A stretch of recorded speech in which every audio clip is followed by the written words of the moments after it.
not going to let my bias go. Baldur's Gate 3 has the best community support. The best community out of No Man's Sky, Helldivers 2. I don't know any of these indie games that came out this year. I gave it to Balatro. What even is I guess Balatro? Manor Lords would be the only other one I really...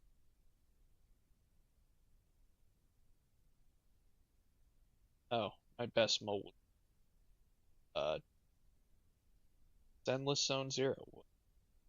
The Pocket Game.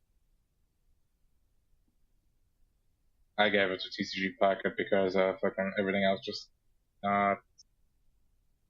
SVR, give that to Metro off my brother's record.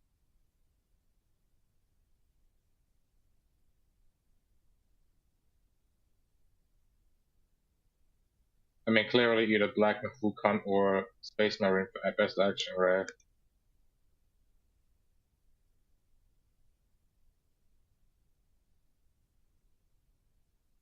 Uh-oh.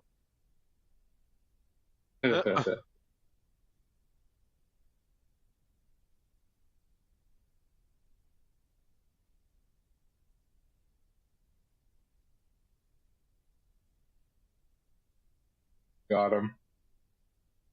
Just restart the stream.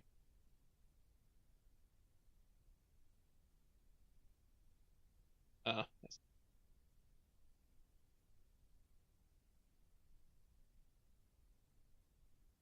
didn't. Oh, they're live today? Anymore.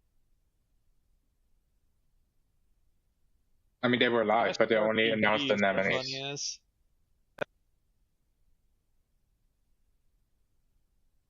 Hello, how's it going, everybody?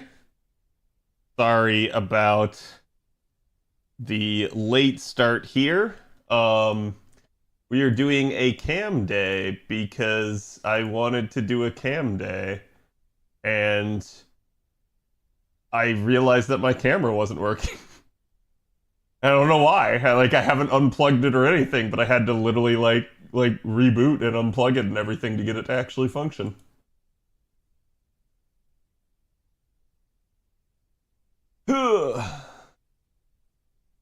I hope everybody's doing good. Hope everybody had a good weekend. I am still in the recovery mode, but my energy seemingly has returned, so we are going to try and hit the ground running.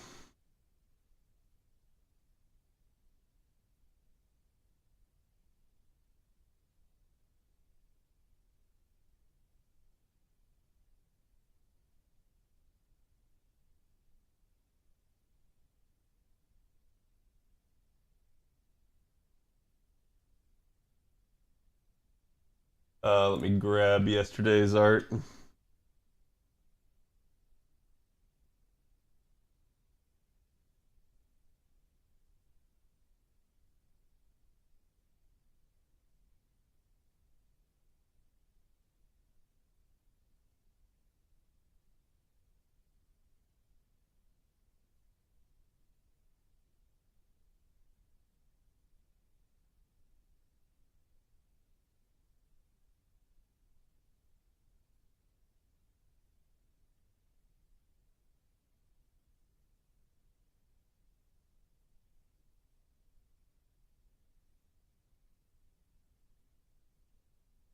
All right, the tweet is live. Do me the favor, go give that some love. And I am grabbing today's Thossopotamus. If it will ever type in chat. There we go.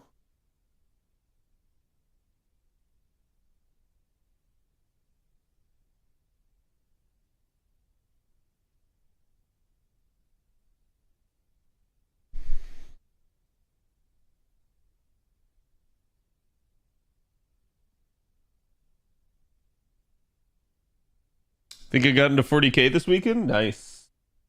Why would they pray for you, though? Is that like 40K is a terrifying universe that you would never want to be a part of? It's a fun experience. Fun. Okay, we got a robust lineup of things to do. So Let us get this party started. Hello, everybody. How's it going? Here is today's artwork. Go give the artist some love. There we go. Should be available to both of you guys. FleshTuber scare. I literally said we were doing a cam day. If you guys didn't hear, that's your own fault.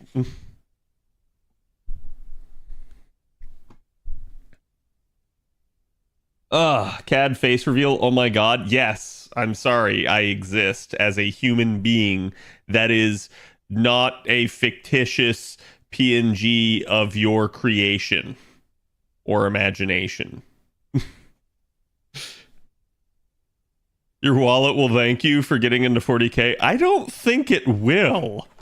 I mean, like, unless that's as opposed to like some other more expensive hobby, like sailing to Monaco and gambling with bigwigs, or like deciding to buy Twitter, right? Like 40K is like up there on the list of like most expensive hobbies.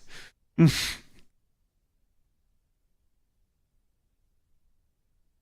only going to be Blood Angels. It's only going to be Blood Angels. It's only going to be Blood Angels. Yeah, sure. Yeah, Blood Angels. That's all. Have you seen about any of the other factions? Okay, let's go right into here. I got to get my AP ticking. It's going to apparently relog me because we can't have nice things. I just joined. That's why it's all good. But yeah, again, I hope everybody had a good weekend. I've just been like doing all sorts of crap. Like I don't even know how to approach it. King, thank you for the 40. Appreciate it. Like I said, we'll be going over Van Goghie today. We are going to be doing the EQs. We're going to be talking about the Game Awards. So we got quite a bit of a lineup here for you guys. And I'm going to try to get through all of that as well as continue my grind. I am almost at my box goal. Just FYI. That going. That looks like that's going. Looks like I can fit another one. Grab yarn. Let's speed it up. Because I can and because I sincerely doubt that they're going to give us better materials as time goes on. Or at least, I should say this, materials that I need more of. Can we wait for a DLC to win Game of the Year? Yeah, I'm going to talk about that. I'm going to talk about that. Like, I got a couple of things, like, for the upcoming week that I would like to do with you guys. I was like supposed to go on a date, but I don't think I'm gonna. It's nothing to do with like the girl seems like kind of nice, but I think like in my heart I know this is like not the right one. And like part of me said like, "Oh, I should like go on the date just for like the practice and stuff like that." But I'm like, I don't need the practice. Like I know how to date, and I'm just like I shouldn't like basically get someone's hopes up and like do all this stuff and like basically like string them along. I don't want to be, you know, the same type of person that I've had like done to me and stuff in the past. So my week is kind of clear because of that. VTuber Awards are coming up. Do you want us to nominate you? Yeah, sure, go for it. Nominate me. There's no way in hell I would win, but nominate me. This is weird to say as I literally am FleshTuber today.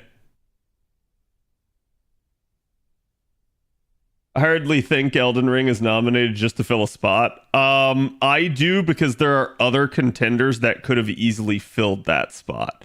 I understand the recognition of Elden Ring. But I completely agree with what seems to be the majority opinion, and that's that it should not be nominated for Game of the Year. It is a fantastic game.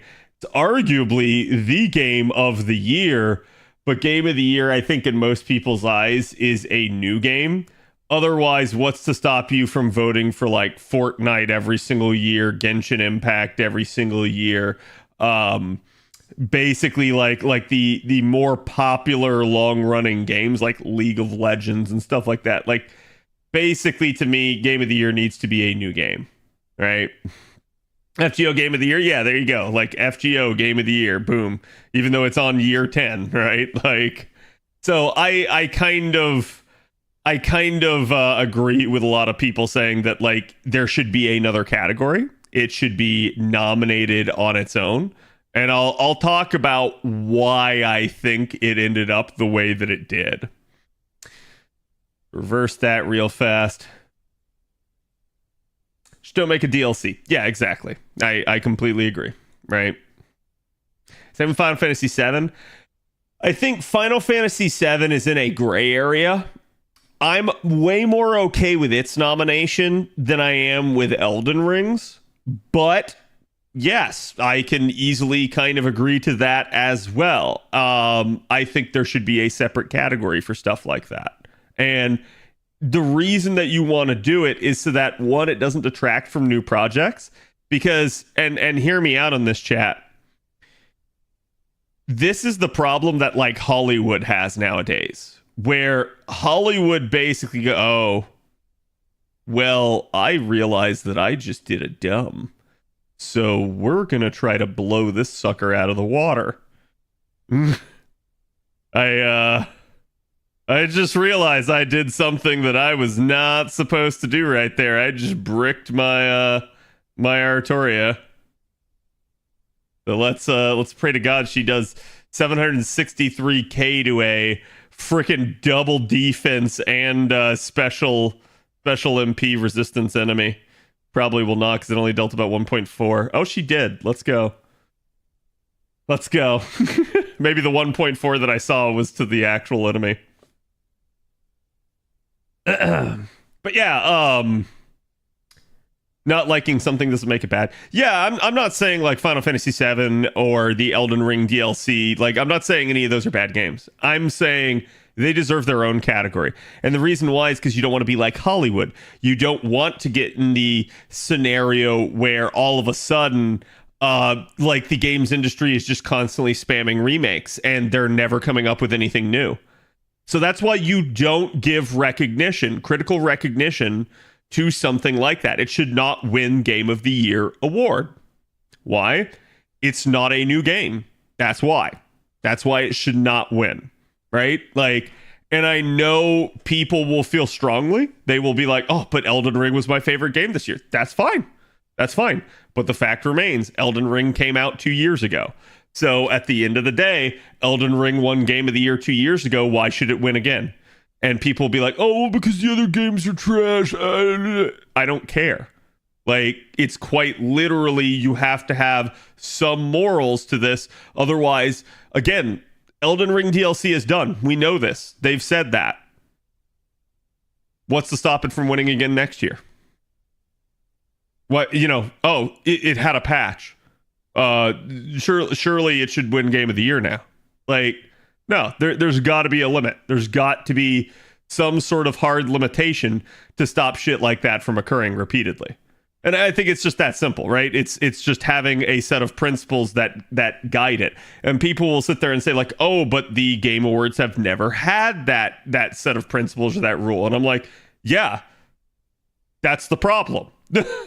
Congratulations, you figured it out. That's why everyone is complaining. Like, I've seen people try to, like, you know, disingenuously state this is like, oh, people don't get it. This isn't against the rules. I'm like, yes, we're complaining that it should be. It's like they're reducing the argument and trying to make it look like people are fucking idiots. And it's like, people aren't. You got to give them more credit than that. People understand that this is kind of a problem and it shouldn't be this way. Yeah, I'm aiming for like box 300. Final Fantasy Remake is still in pieces and not a complete game yet. Yeah, and that's where, like, so the credit that I will give them is that they are changing it. It's not a true remake. So it's kind of a different story, a different game. So that's where I can give them some amount of credit for this sort of stuff. Still doesn't make me like it, right? Like, I still think it's like, this is kind of bullshit and it shouldn't be this way. Like, what if another DLC comes out for Elden Ring? Would it be nominated that year as well? Precisely. Like, we saw this last year because there was also the argument with Phantom Liberty getting nominated for awards. It's like, should it win? I think there should be a category for best DLC. And here's why. Okay? In the same way that we said we don't want, you know, the games industry to turn into Hollywood where it's just spamming remakes and has no original ideas anymore, we also want to give a best DLC category so that there is a like striving to actually make a good DLC rather than it just being yet another cash grab. We should recognize things like Phantom Liberty and Shadow of the Erd Tree for their accomplishment for what they are and not try to misrepresent that. And that way we get, you know, the best of both worlds. They get their critical recognition that they seek and deserve, and it doesn't end up stealing the spotlight from other new entrants. So at the end of the day, it still is promoting this idea of like, hey, let's actually try and not make this such a cash grab. Let's actually make something that's good because we can win awards from it if we do. And then you'll stop seeing less horse armor DLC and more full-blown expansion pack. That's what I think will actually happen if you start trying to incentivize that. The game industry themselves will basically adjust. But yeah, the more you sit there and you try to give it recognition on par with an actual game for Game of the Year, I think that's going to have, yeah, it's still going to have that upside of like it would encourage people to make a really good DLC, but it's going to have the downside of it's going to be like just demoralizing to any like independent developer or any other like basically non-AAA juggernaut realizing that they just can't fucking win because the AAA juggernauts can just keep updating their fucking game and getting the award every single year. That's going to be a problem if you allow for that. So like I said, it's important to kind of handle this appropriately, and I don't think the Game Awards does. It's my biggest criticism of it, and it's why, to me, stuff like the Game Awards is still going to be a sham in comparison to even things like E3 in the past, where at least E3 we had this kind of like competition. I do think there were still some problems with E3. It was not a perfect mechanism itself either. It was fraught with issues, but at least you could look back at that and you could say that usually people were trying to put their best foot forward until like the latter years of E3. And at the same time, I felt like it was a little bit more organic. Yeah, it wasn't as easy for your like independent developer to get recognition. In that regard, I think the Game Awards does it a little bit better, but it at least kind of opened that playing field and made it way more about a popularity type of thing. And again, I think this is one of the things that these like major publishers did not like. They did not like being compared to each other. And that's why you see so many of these like summer showcases are now done separately on their own rather than like, oh, hey, let's all do it at the same time and then we get to dick measure against each other.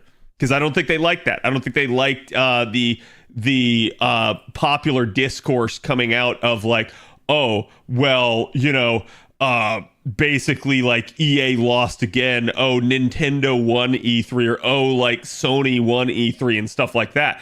I don't think they liked that. And I think they wanted basically to get away from that architecture of comparison. The hilarious part is it still fucking happens. It's still happening with all this shit.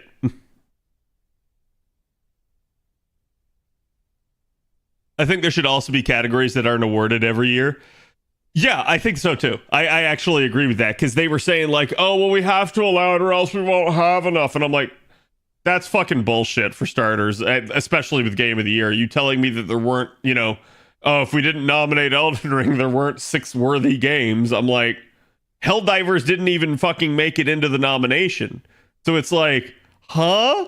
Like what are you doing? And heaven forbid should you be Palworld, which is absolutely getting blackballed right now by Joff and his friends, basically. Justice for P3R. Yep. And same thing with like Silent Hill 2 remake. So it's like I can understand that like we don't want remakes to get it. That's fine. I agree with that. And so I think if in the same way that there should be a category for best DLC, should probably also be a category for best remake. Best rendition of an old like classic, right? Like boom, there you go. This remake was actually like really good. Everybody liked it. It should win a fucking award. Right? I think that should be the thing. And then again, then at least you have that. And if there's just not a year where there's a lot of them, you just don't have that category that year. It's that simple. Like, I don't think you have to like go all out. Silent Hill 2 remake got robbed here. Remakes are at least made from the ground up, and remake wasn't identical to the original game.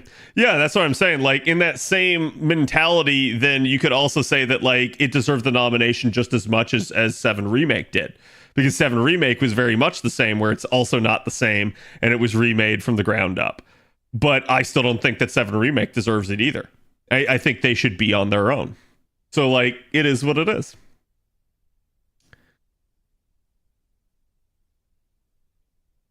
Sorry, I'm sitting here thinking about like carding choices here. Stellar Blade also not getting any nomination without not even winning. Just being nominated is very telling. Yeah, I hate to say it. There are like politics going on with the Game Awards. And I don't mean like politics. I mean like game politics basically going on, where it's like, I'm telling you right now, Palworld did not get nominated to any category purely because of the like contention with it. We saw this a couple of years back with Hogwarts Legacy, right? If it's a controversial game, it gets no recognition, regardless of whether or not it's deserving of that controversy, regardless of the stance of the creators on any of the issues. It simply just does not receive any recognition. And that's kind of bullshit, if you ask me. It shouldn't be that way, right? Like, there needs to be some amount of responsibility, basically, on behalf of the actual, like, people that are doing the nominations.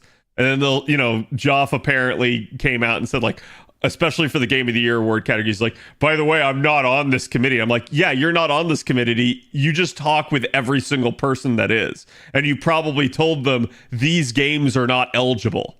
So you didn't choose, you just told them which ones they couldn't. That's what I suspect is going on behind the scenes. That there is a sort of no-fly list, essentially, for certain games. And that if they are on that list, they don't receive any recognition.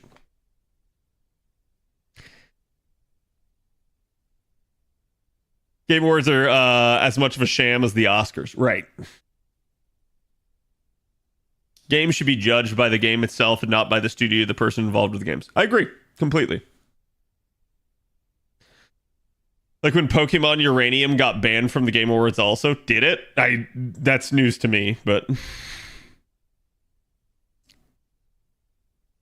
wouldn't be surprised that happened. Yeah, I think you could have a lot better categories too. Like...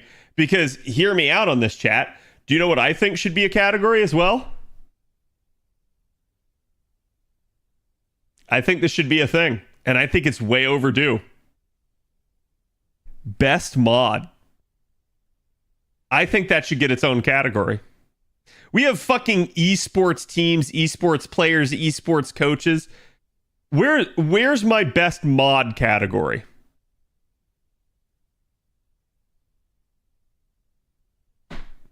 And boom, there you go. All of a sudden, things like Fallout London and stuff like that, they'll be sitting pretty. They will get official recognition outside of just their games community for how good their mod is. And not only will that help them, that will help the game that they are a part of. That will help the entire modding community for that game get boosted. And that will inspire people to do more and to try harder with their mods. It will literally lift all ships if you do something like that.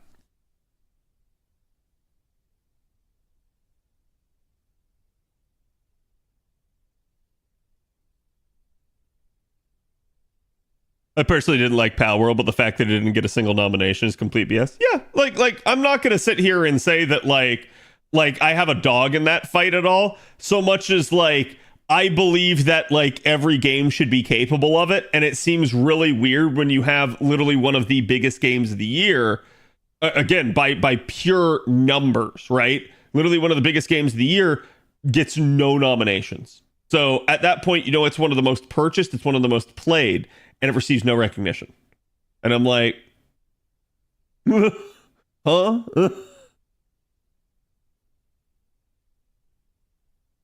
Unfortunately, it seems like the people see mods as a threat instead. That is true. There are some developers out there that actually do perceive mods as a threat. And I hate that. They shouldn't.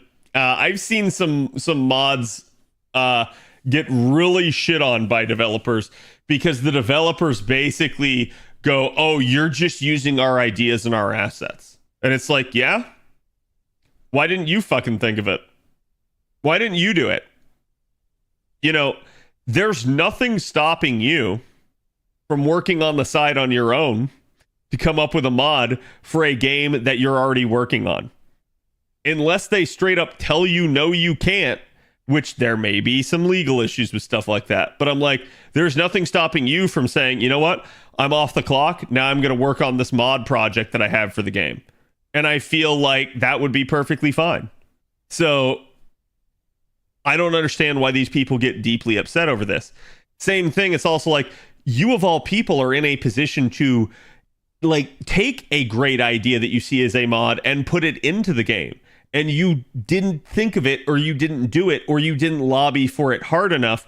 And therefore, because of that, the game does not have that feature and a mod had to be created. So it's like, did you want the feature or not? Because if you wanted it, you either didn't lobby hard enough for it, or it ended up being an impossibility and somebody else did it of their own benevolence. It's literally a situation of you either are the asshole that didn't try, or you're the asshole that's now got sour grapes because you didn't get to do it. So it's like, I don't see the point for the developers sitting there complaining about the mods. Like, and I say this, right? Like, let's look back at Skyrim.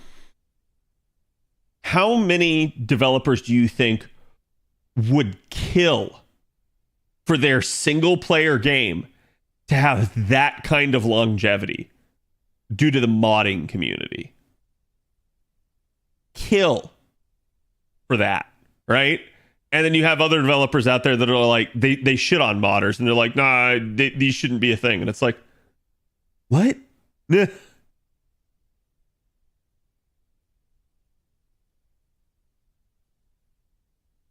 also lags the game if there are mods on it. Okay, so I will say this. Okay, in fairness to developers, right? Getting upset at a developer for updating their game is equally stupid on the modders' behalf. Allow me to explain. Why are you upset? They're improving the game. Do you have to go update your mod and you don't want to do that? Even though it's in a lot of cases as simple as changing a fucking version number? It's called laziness. That's really all it is. And I understand that if you're a very profuse modder and you have like hundreds of mods out there, that is something where you're like, oh, right? There's nothing that says that you have to get it updated right away. You can take your time with it. You're not being paid. You can literally sit there and go like, okay, they're doing several updates. I'm gonna wait till it hits a stable state where they stop updating it as much. Then I'll do the updates. That's fine. And I think there is an argument to be said about like, hey, yeah, maybe there needs to be more communication between the developer and the actual modders. That's fine too. I can understand that discourse. I do not understand the discourse of, oh, the developer updated their game. Oh, like, who fucking cares? Get off your lazy ass. I'll get on to developers for being lazy fucks and not putting the ideas that modders do into their game. But I'll also get on to modders for being lazy and basically being like, don't make me do things. The downgrader fixed it all, so it's all good. Yeah, exactly. It's not like people don't have ways around it, right?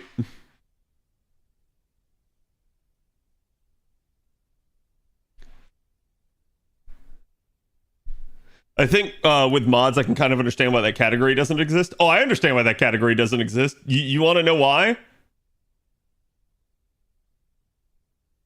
There's no money in it. That's why. That's exactly why there is no category for that. And I think you can go back and you can look at some of that stuff and you can see that a lot of this is money driven. This is all the Game Awards is about, is about money. Whoops. Not that. Sorry, by default my fingers go there. I need burning. Apparently I have some foes.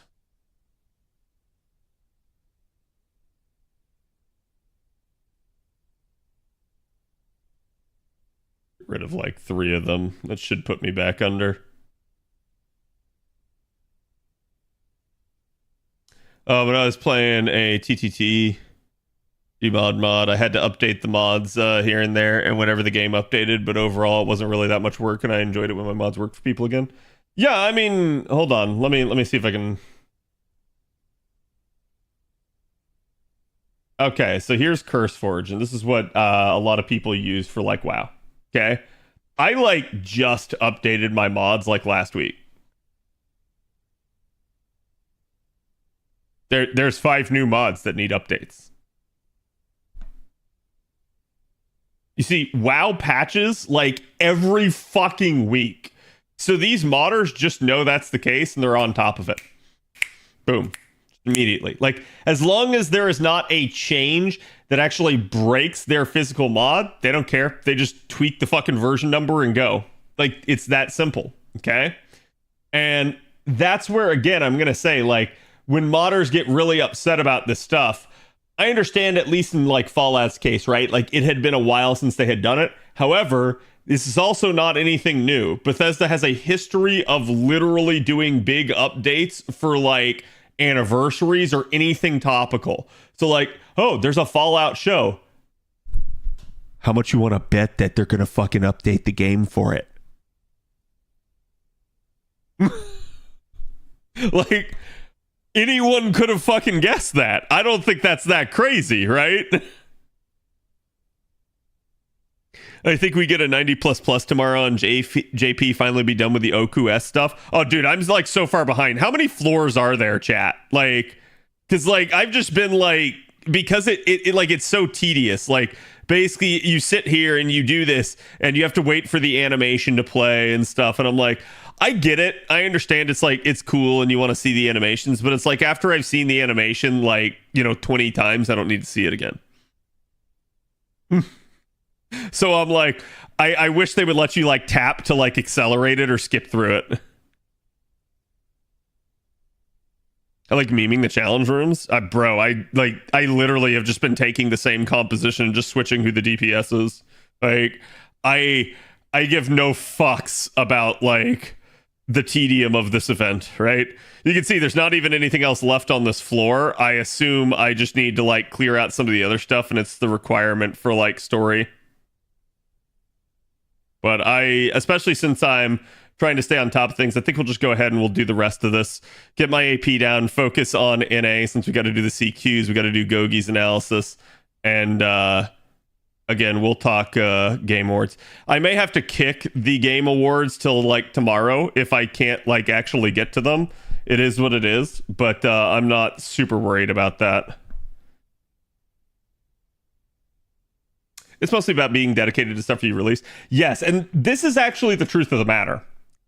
The reason people were upset about the Fallout update is because, again, it had been some time since the game had updated. And a lot of those modders weren't modding for Fallout anymore. They had vaporwared their stuff. So that's the other reason why other people got upset. Because some of their favorite mods were no longer being updated or maintained by the modders. If you ask me, modders should never make something that they're not going to maintain. You don't have to maintain it, I guess, in perpetuity, but there is a point where you should be able to say like, hey, yeah, okay, the game literally hadn't made you update any of these mods in like 3 years. So is it really that big of a deal if you have to go back and actually update them? No. not really any skin off your back. You've literally been granted a 3-year hiatus, and the game is probably not going to keep updating, at least not until there's a new season. So you probably got like another year at least until you have to update those mods again. Bethesda released patches to intentionally break mods, though. Frankly, Bob, that's bullshit. You know that's bullshit.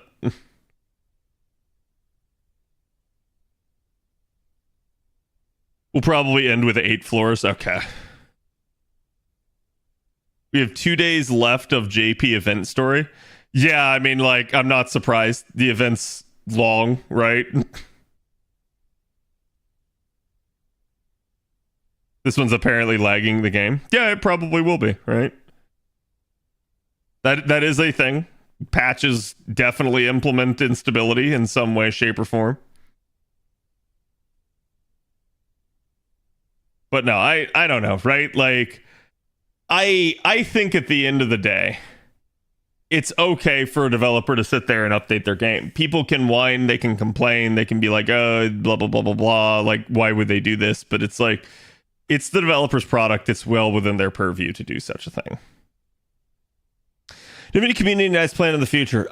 We were supposed to have one for November, but we didn't get one because basically just clashing with everyone's schedules in the lotto. And then like we were going to do it, but essentially like we hadn't announced it or like done any sort of like prep to get people aware of it.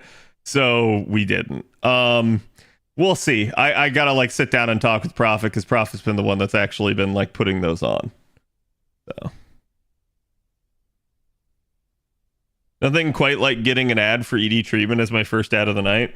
Yeah, so it's really funny. You remember how like the other night I was talking about like ad revenue and how like low my ad revenue was? Apparently that's like a huge problem that's going around right now. And it has to do with all the like not to get political, it has to do with all the like political stuff that happened with Twitch. Like I was talking to you guys about this, like Asmongold got banned for making some really bad comments for a couple days. And then like Hassan basically also had said like really like anti-Semitic stuff and he didn't get in trouble. And then that caused people to get all pissed off and they started calling Twitch's advertisers. And then Twitch's advertisers have like pulled out. So like this is the reason that like why like none of the advertisements really are like paying any of the streamers a lot. So it is what it is. Like, I'm not going to be surprised if you guys start getting some really weird advertisements because your typical advertisements like Grubhub and stuff are not there.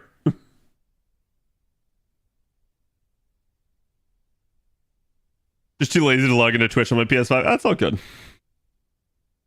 Are we getting doubled great and super success rate for enhancing all servants soon? Ooh, we should get one for New Year's, but outside of that, I don't know of like another one anytime soon. Because I think we're done with all the download campaigns this year, aren't we? It's here soon. What's the next one? I've probably just forgotten it at this point. Ordeal Call. Okay, yeah, the Singularity campaign.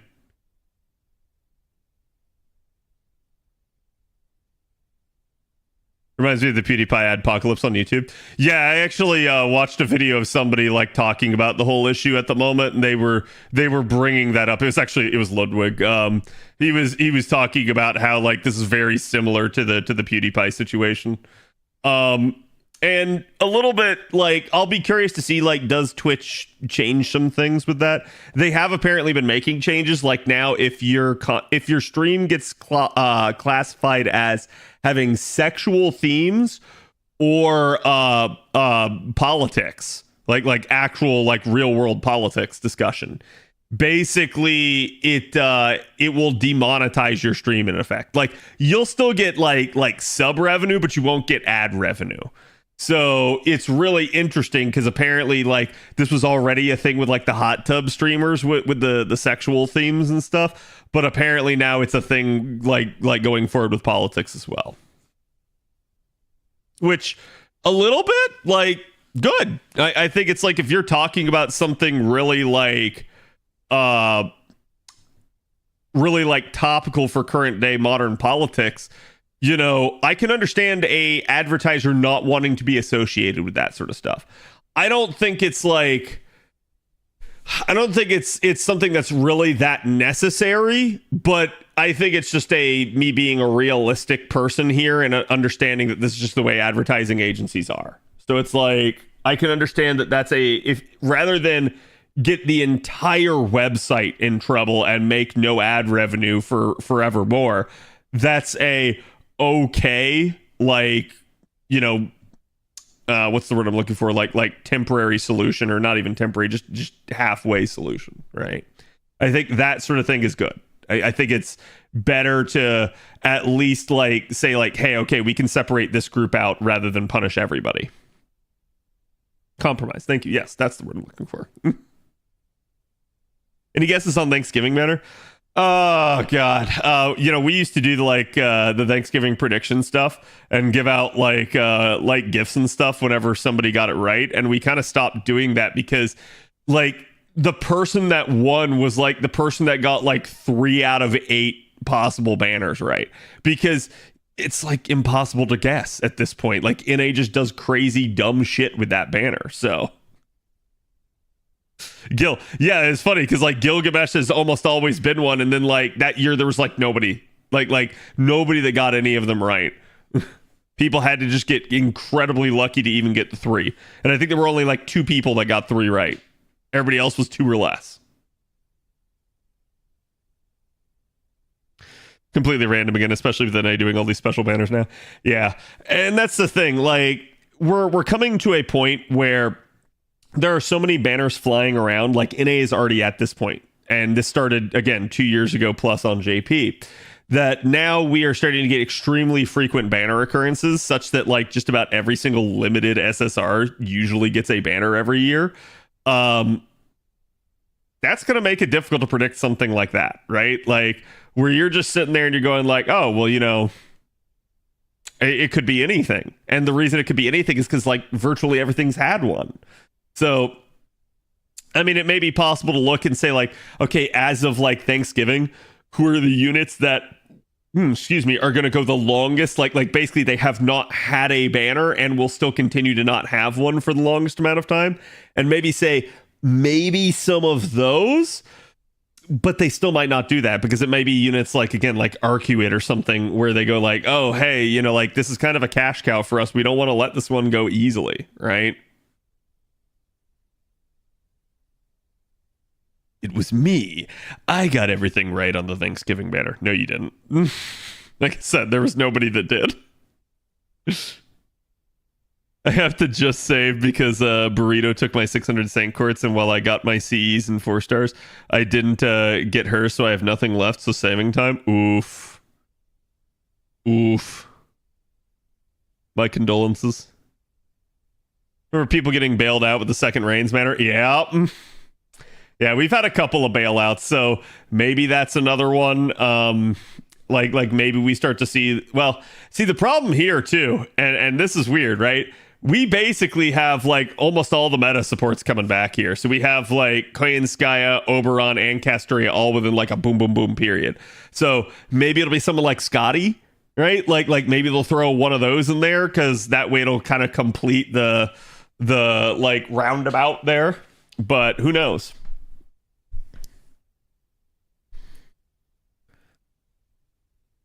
Paid extra campaign. Yeah, could also be something like Bride.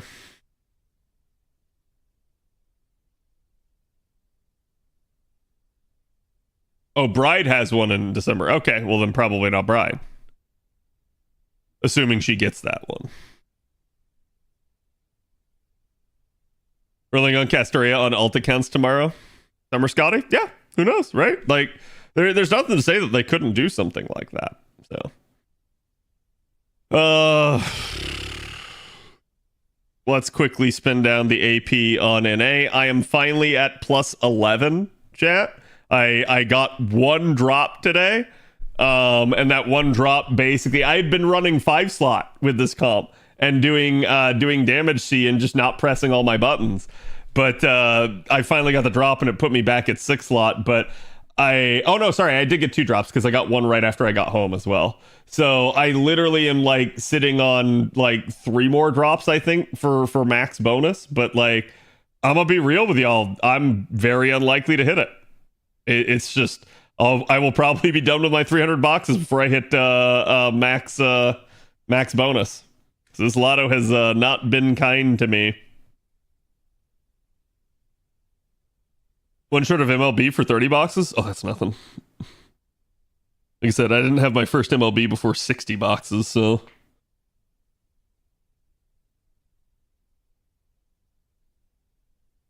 Whenever I can MLB a C and get a slot, I use the MC Experience C for my Neo plug.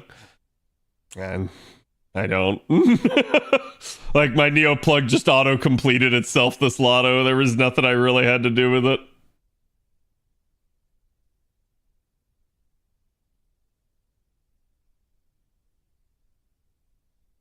I got 6 MLB drop Cs before 280. I mean, that's not bad.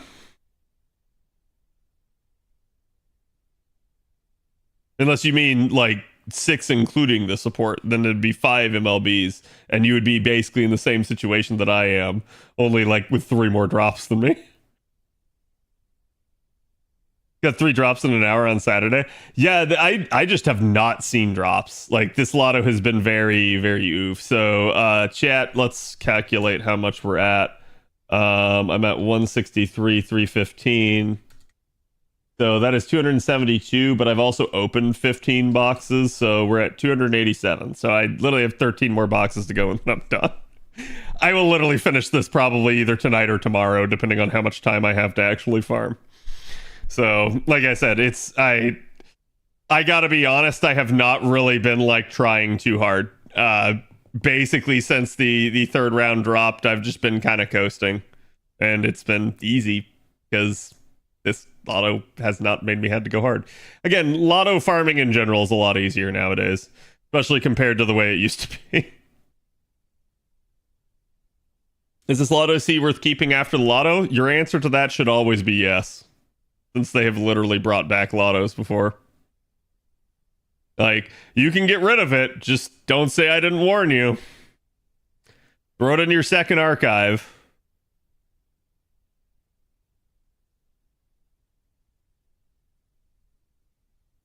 This has been a chill lotto. It really has. Like, the nodes are kind of bad, but like, it just is what it is. Like, and again, for retrospect on this chat, this was the first time they had done 90++ in a lotto. So like, they were still figuring some things out with 90++ nodes. And I think like going forward, the nodes are a little bit more like, again, it's not like these are impossible to do or anything like that. I just think the nodes are a little bit more forgiving into the future. There are some that are still problematic, but it's usually like a one-off node here and there. Do they want to rerun the lotto with all your burn ticket Cs? Exactly. That's why in general it's like just keep them. There's no harm in keeping them. Hello, Pion. What if they rerun? Oh, sorry. Crashing has tanked my motivation for this lotto. Of course, I don't get to replace my device until after. So wait, are you just like crashing left and right every single time you try to do a node? Anyone else excited for Ilya Fest? Yeah, I'm good. But that's also because like between now and then there's probably another JP lotto at least. So like I'm like, it's not even the next closest lotto. Stream going well so far, it is. Fox, thank you for the 49. Appreciate it, my man. How you doing today? And I don't think I said it earlier, but Kitsune and Sora, thank you guys for the resubs as well. I am apparently blind. Gotta ask, what if JP gets no lotto this year? That'd be pretty big. Like, I'd be fine. I think like most of your veteran players would be able to like have the wherewithal to be able to survive that, right? And it like, yeah, people would moan and complain, and I think that would be the bigger issue. Is it would kind of be poor form for JP to do that. Like, they're already on thin ice by stepping down to 1. So people have already been, again, like, this something gets brought up on a weekly basis in my chat. So I can imagine that doing 0 in a year would probably get them in quite a bit of hot water. Could they do it? Yes, absolutely. Should they? Probably not. I think stepping down to 1 is okay. I think doing 0 is like I said, it's inviting chaos. I remember getting a new iPad because my old one kept crashing on the LB2 Valk fight. That's wild. I thankfully have not had to have like crash issues. Cross my fingers. Like I normally have been pretty good, but that's because usually my phone and devices are ahead of the game. I did not wish to pop that. Thank you. I have no FP on JP. I need a Lotto. Yeah, that's gonna start to get people. Like I've said it myself. I'm beginning to run out myself. So like I'm down to like 5 mil or something like that on JP. So it is what it is. If I run out and I can't grail print, it's on the JP devs. Like I said, like I have never missed a grail casting on either server. So for JP, I've been doing it for more than like 2 years at this point. So if I finally miss one, I can attribute it only to being the dev's fault, not mine. It's not that I have not like played optimally. I guess you could argue I could have done more boxes in the lottos, but interestingly enough, on JP, I've actually been doing 500 boxes for the last couple lottos, and it's been working out perfectly fine for me. What did I just do? Okay, that might be a scuff. In fact, that is a scuff.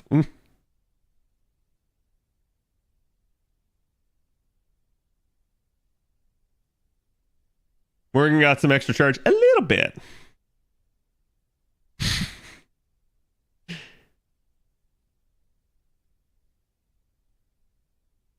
Yeah, okay, so I hadn't done it. Do I want to use a command spell?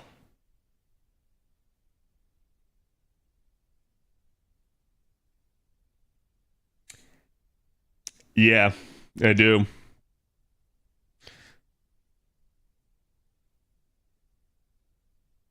You can see I've not scuffed in days. I only use command spells basically when I scuff.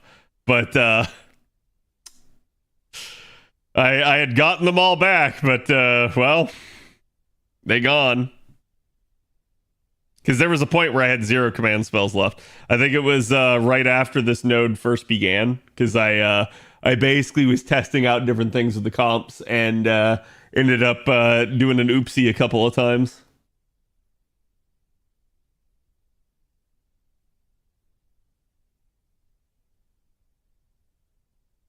I barely have the will to use more than like 20 on a lotto without burning out.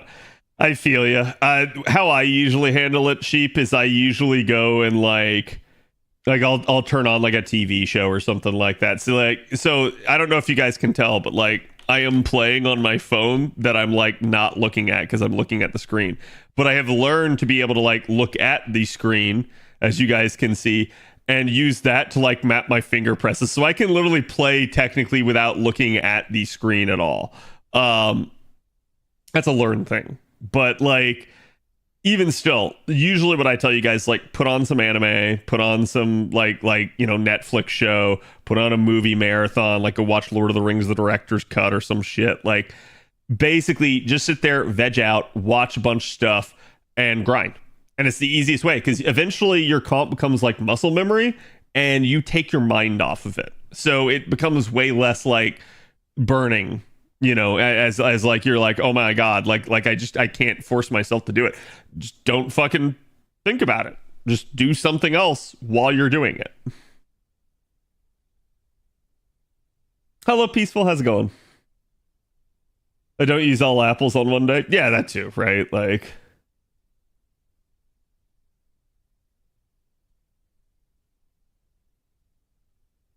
should I just send as many as I can stomach now or hold for an upcoming lotto? Are you a newer player, Sheep?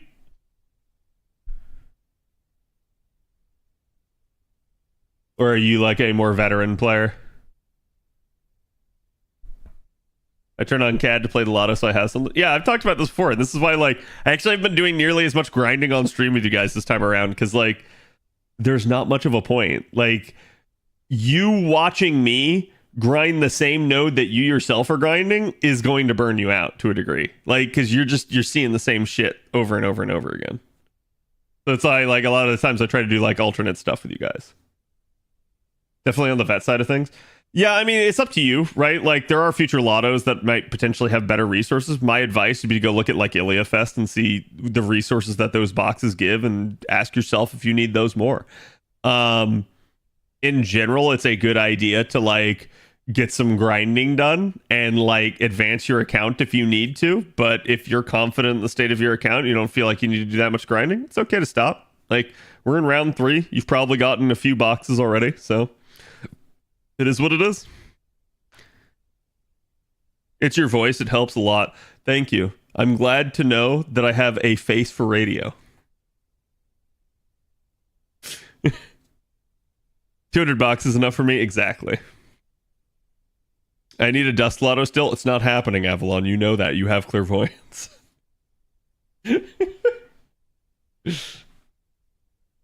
Nemo Moss is going to be a nice one next year.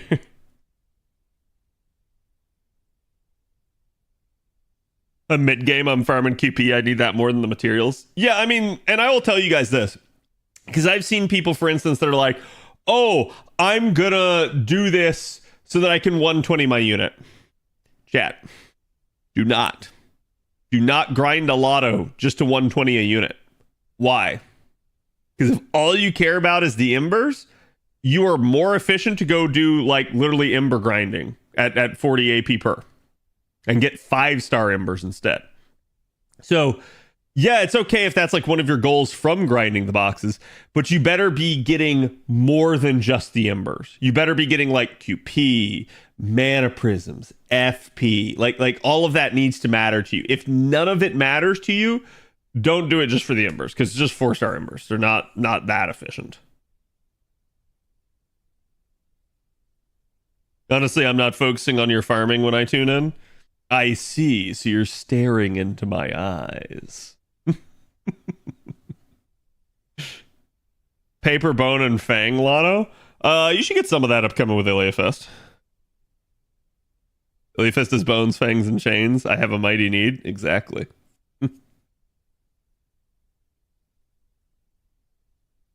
But I use lottos to restock. Yeah, I do too. Like, that's and that's why I said, like, I'm basically doing like 300, because usually about 200 boxes is the amount you need to like cap out your QP. Okay? So I have a couple other units that I haven't worked on throughout the year because I was running low on resources and I knew it. So I just smartly said, I don't need that unit right now. I'm going to wait. That's why I'm doing an extra 100 boxes, because the extra 100 boxes will tend to those units. The 300 will top me up. And then I get to, subsist until the next lotto. So gold caster gems, the daily quest is more efficient. Exactly. And that's why I tell you guys this, that you guys know what's going on and you go like, oh, okay, I probably should stop farming if that's the case. Like, try to consider your AP efficiency for your apples, like just in general, and go like, okay, you're right. This is more, right? Like this is more efficient for me now at this point. Oh, okay. I gotta remember Goghie, because it's been a hot second since I looked at her kit. But let's talk Van Goghie.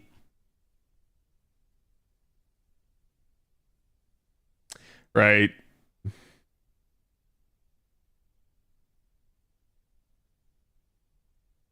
Of the tiger. This is interesting. It's a 4-turn cooldown skill, so that's intriguing.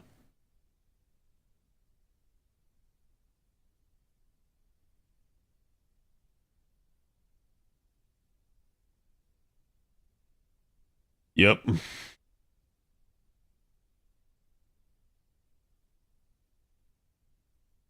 I gotta think about that.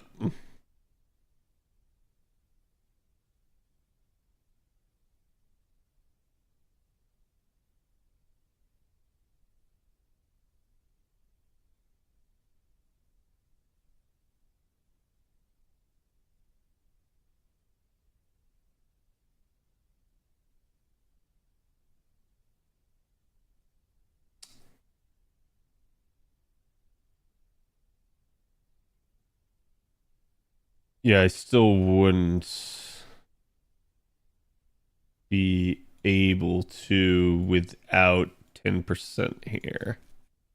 Okay.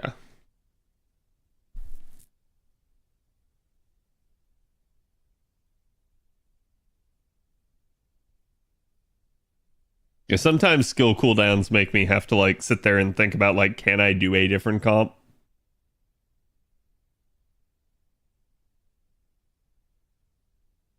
Got the mana loading, she's anti-berserker, which is really nice. I really like that sort of stuff. The real question is the fifth append going to be that worth? And like, I'm sitting here and I'm going like, she's already on a 4-token cooldown on this.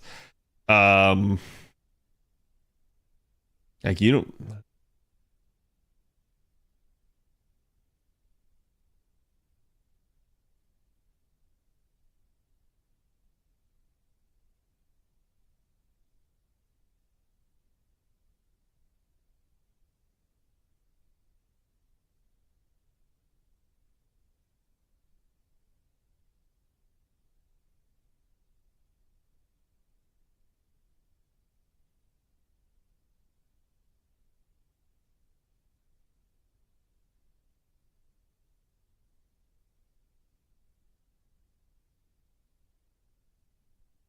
Can't really double up on it.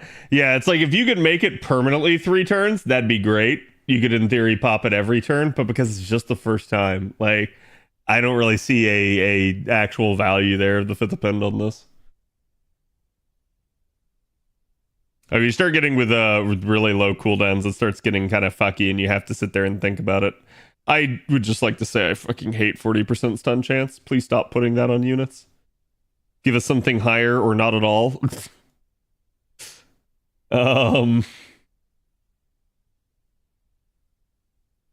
Yeah, and she's Buster, right? No, she's quick. That's right. AoE quick Lancer. Huh. We go look at the numbers real fast.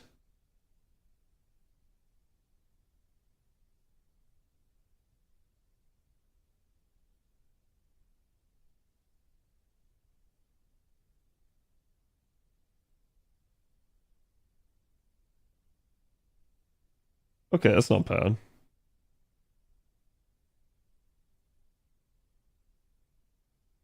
That's that. So technically that there, so you can at least start there. Because that resolves itself. That would be perfectly fine. So you don't, well.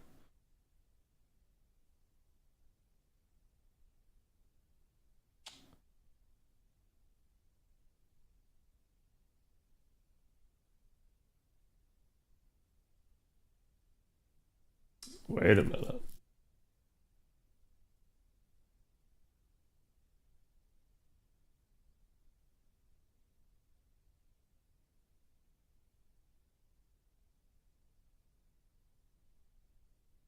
Hey, Avalon.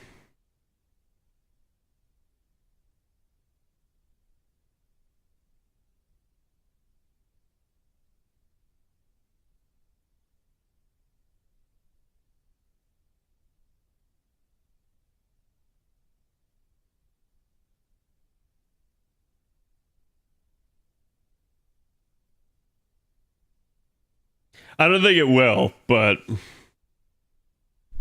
I'm just curious if it's possible with enough overkill.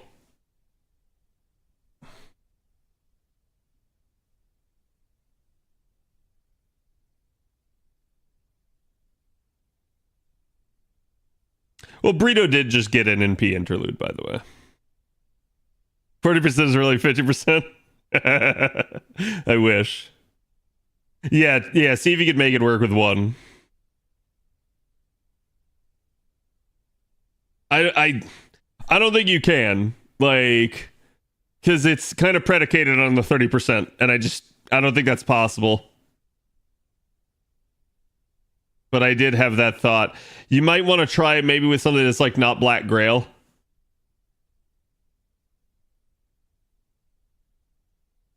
Like maybe something like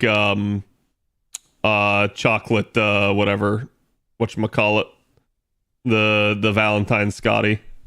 Or not Scotty, comma. Chocolate Heaven, thank you.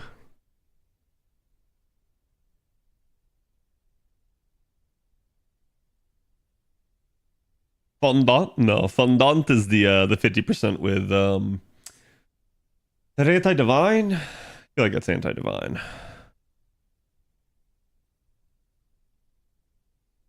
I just need one better quick C. Please, I'm on my hands and knees. It's wild that they still haven't done that. Like, we can look at like quick situation with supports all we want, but like their treatment with CEs is one of the like most blaspheming things for like their treatment of quick.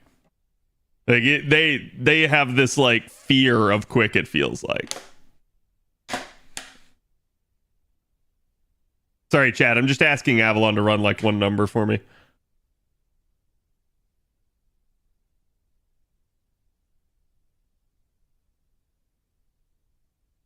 That was way too long of a hair. That cannot have been mine.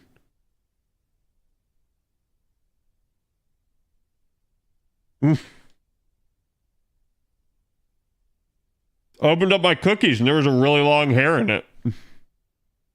Nico's? No. No, my hair is longer than Nico's is.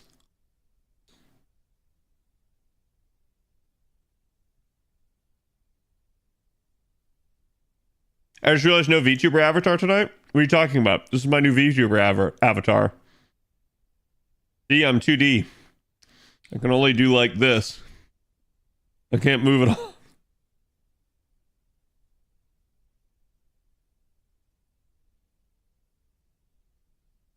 Secret admirer? Maybe. I don't think it's the secret recipe, though.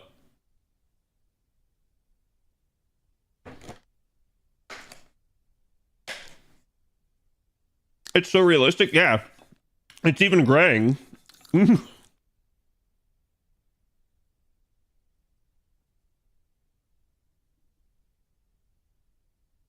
probably could assemble an avatar entirely from photo stills. So back before, like, I was gonna actually become a VTuber, I joked with chat that, like, have you guys ever seen South Park with, like, what is it, Terrence and Phillip, the stupid show that they have within the show? And how, like, they make, like, the mouth, like, open almost like it's Pac-Man. And I said, like, that's what I was gonna basically do for a VTuber avatar, is just have my head and just have it, like swing open.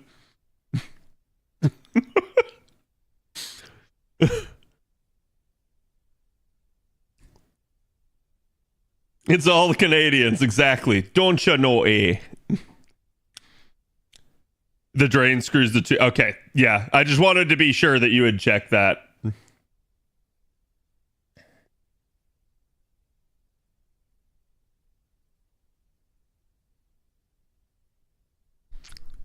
Okay, so non-viable then, right?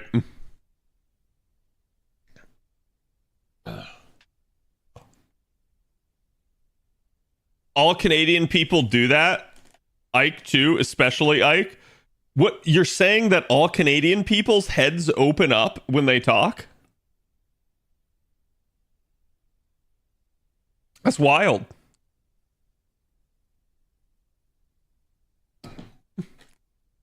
I didn't say that. I feel like that's what you just said. Okay, I had one cookie. That's enough of a treat for Cat. Okay. Let's talk about Van Gogh. It's gonna be my first non-VTuber recording in a hot second, chat. I'm sure the YouTube people will celebrate.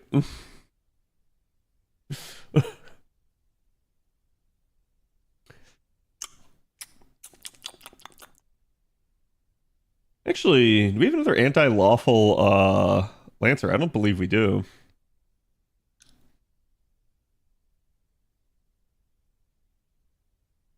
Ah, we do. Yeah. I forgot about that. Ooh.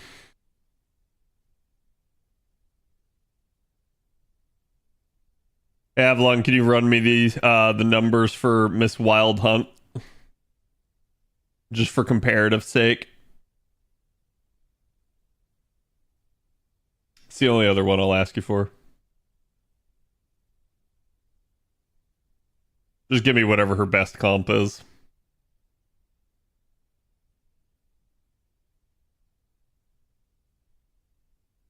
And then we have another AoE quick there. Another AoE buster there.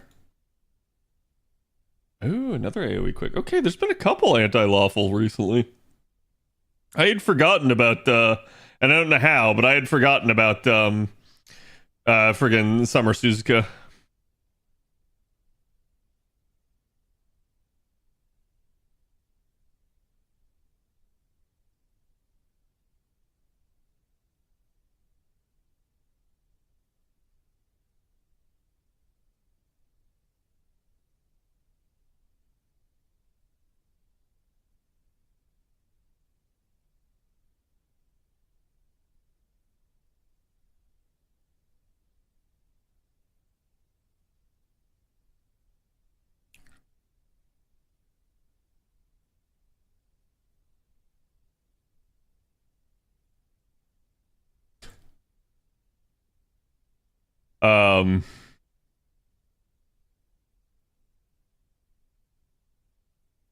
I also have to ask her those burritos new numbers.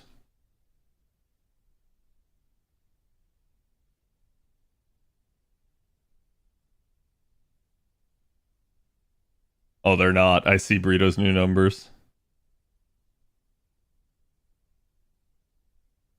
Imagine forgetting Walter's anti-lawful skill. Listen, chat. I do forget even the saber face skills from time to time, especially if it's been a hot second since I used them, which I haven't used Walter in a hot second, so forgive me, because this is a JP only change at the moment. And my JP Lalter's like NP1. Probably need to rectify that at some point, but the time has not presented itself.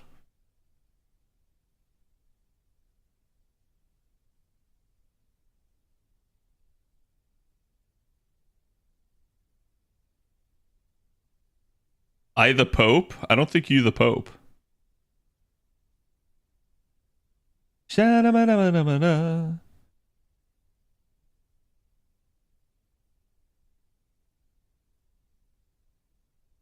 Thank you for the adjustment to burrito. Yeah, I was about to pop it open myself just so I'd have it on the side.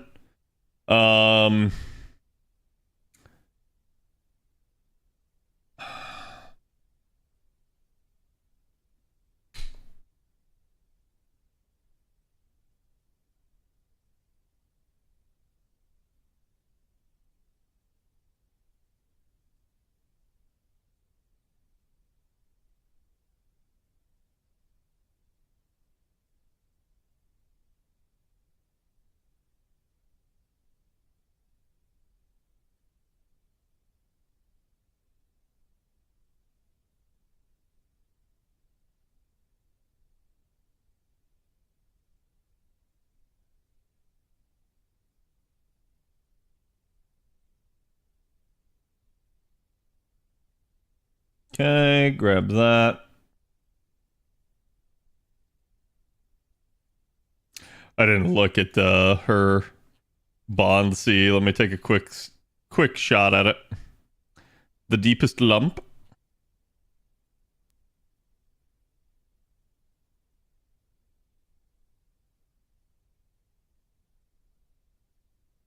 Not terrible, but not great.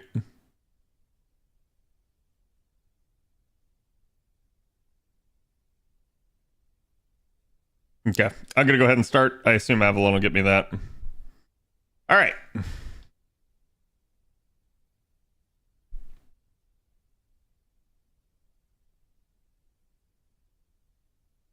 Hey guys, my name's Khadroth, and today I'm going to be talking to you about Van Gogh Minor, aka, again, Van Goghie, if you like her nickname that she got from NA. Van Gogh is obviously a beloved character by many people. She's a very cute character, very bubbly at times. In fact, I was talking with Trubs about this character in particular, and he was telling me how, like, it's basically because of her big fat mouth that we keep getting into trouble in the current event on JP. But this version of Van Gogh is going to be basically an AoE quick Lancer welfare. She's going to be the newest welfare from the Mystery House event on JP, And she's definitely an interesting one. I think a lot of people are going to like her just because of the character aspect. But we're going to try to give you guys the best sort of breakdown on her actual kit and where I think she can actually be strong. So again, with the fact that she is a welfare, obviously this means you got to do the event or you're going to have probably a long time before you see her. Again, we don't know when events will rerun on NA or JP for that matter. So we're kind of just in a little bit of a limbo until they kind of change how they're handling things. But this has been pretty much par for the course now for well over a year at this point with regards to reruns. There is the Evocation Festival. For those of you guys that are unaware of that, this is the process by which we can reacquire old welfares, but units are slow to get added to that nowadays, again, as they kind of have gotten the majority of them in there. So I'm guessing that they're trying to keep the pace slow a little bit due to FOMO reasons and not wanting to make it so you can instantaneously just get any unit that you miss. They're trying to kind of keep it so that not every unit is in there at any given moment. And so, again, you will have a potential path to getting Van Gogh should you miss her, but we have no idea how long that will take, at least as of the recording point of this video. Now, again, with her being a 4-star and a welfare, you're guaranteed to get the 5 copies of her if you play the event. That means an NP5 unit for you. It means she's going to punch decently hard, basically at an SSR's level. Definitely a really nice thing with regards to any welfare, and one of the reasons why everybody should kind of strive to get them. Taking a look here at her raw stats, you guys can see she basically is going to end up with about 9.2k attack. This is not the highest, but it's still in that 9k range. It's usually what I like to see on a 4-star, so I'm going to say that's perfectly fine. There's no issues there. Her HP value is about 12k. This is maybe not the best, but again, it still should be pretty adequate for a 4-star. And again, nothing too much to worry about. Her attribute here is going to be man. She has a star absorption of only 89. This is, again, not very high, but given the fact she's a quick unit, stars should abound a little bit, so you should be okay there. Her star generation rate is 11.7, so not too shabby there either. Her NP charge rate's actually pretty high at 0.72%. Keep in mind she's a quick unit, though. Quick units often struggle with refund. Van Gogh is going to be kind of one of those in-between units. She will refund quite adequately, but it may not be, again, you know, the best amount. It may not be that 50% or something like that like you're hoping for. It's instead going to be somewhere more around probably the 30% range on that, and we'll talk about that as we get to the actual refund numbers. Her NP charge defense is about 4% for taking a hit. So again, that's per attack per hit. And then her death rate is at 28%, a little bit higher than the average there. Her alignment is chaotic and balanced. Again, chaotic, there's plenty of stuff that you can synergize with this and exploit against, but balanced, there's not a whole lot going on there. Gender for her is going to be female. She is considered a child servant as a basic trait. She is existence outside the domain, a holdover from her foreigner form. She is a hominide servant, a humanoid, a normal servant, a 7-night servant, a threat to humanity, again, another holdover from her foreigner form, and weak to Inima Elish. Looking at the deck here, you guys can see it is the standard Lancer deck, but this is also the deck that we kind of like to see for quick units nowadays as we've come into the Summer Scotty system where, again, you may be running multiple variants of Scotties, but at least you'll certainly have a lot of quick up helping out those quick cards performance, and she's got 6 hit counts on each of those, so really stellar hit counts for that. And then sometimes as well, you may want to be able to crit, and the Buster crit that Summer Scotty can provide will allow your Buster cards to pop off as well. Again, that only having a 3 hit count, but really the Buster card's usually the one we don't care too much about the hit counts for. And the Arts card here at least is a 3-hit Arts card, so right on average. Maybe we would hope for a little bit better performance in that regard since there's only one of it, but do keep in mind that her base MP charge attack rate is that 0.72 like we mentioned before, so she should be okay with that in mind. Her extra attack is only going to be the 5 hits, but again, that is average as well, so nothing too much to be concerned about with that. looking at her first skill here, you guys can see it can only be used when there are 10 critical stars or more, and this will actually drain the crit stars when you use it. Unfortunately, I have to point this out and call it out for what it is. This is sort of an old reductive take on star skills, star consumption skills. This is the way some of the initial star consumption skills worked in the game. Usually we don't see this too much anymore. Usually instead we see you just have to meet the star count and then it doesn't actually consume the stars. But we have started to see a shift back towards this, as again, pretty much since Kukulkan, a lot of units actually consuming the stars in order to gain some sort of benefit, I think has come back into play, as sort of Lasengel has realized that stars are kind of just everywhere nowadays in a lot of the comps. So they are, again, doing this to her. It's not the best of circumstances, but ultimately it's something you should easily be able to deal with in most circumstances, especially if you're running a Summer Scotty. She does at least have a Star Bomb on her third skill, so certainly a nice thing in that regard. Basically what this skill is going to allow you to do, it's going to allow you to select one of 3 different, party-wide card performance buffs, each for 3 turns, each up to 20%. You can't get all of them at the same time, but you can certainly at least kind of get one of them. You could potentially have the ability as well, if you were starting to kind of mess with cooldown reductions and such, to get this back in some way, shape, or form, but that's going to require you to use some sort of odd structured comp in order to do that, not your standard conventional like double Scotty or triple Scotty type of setup.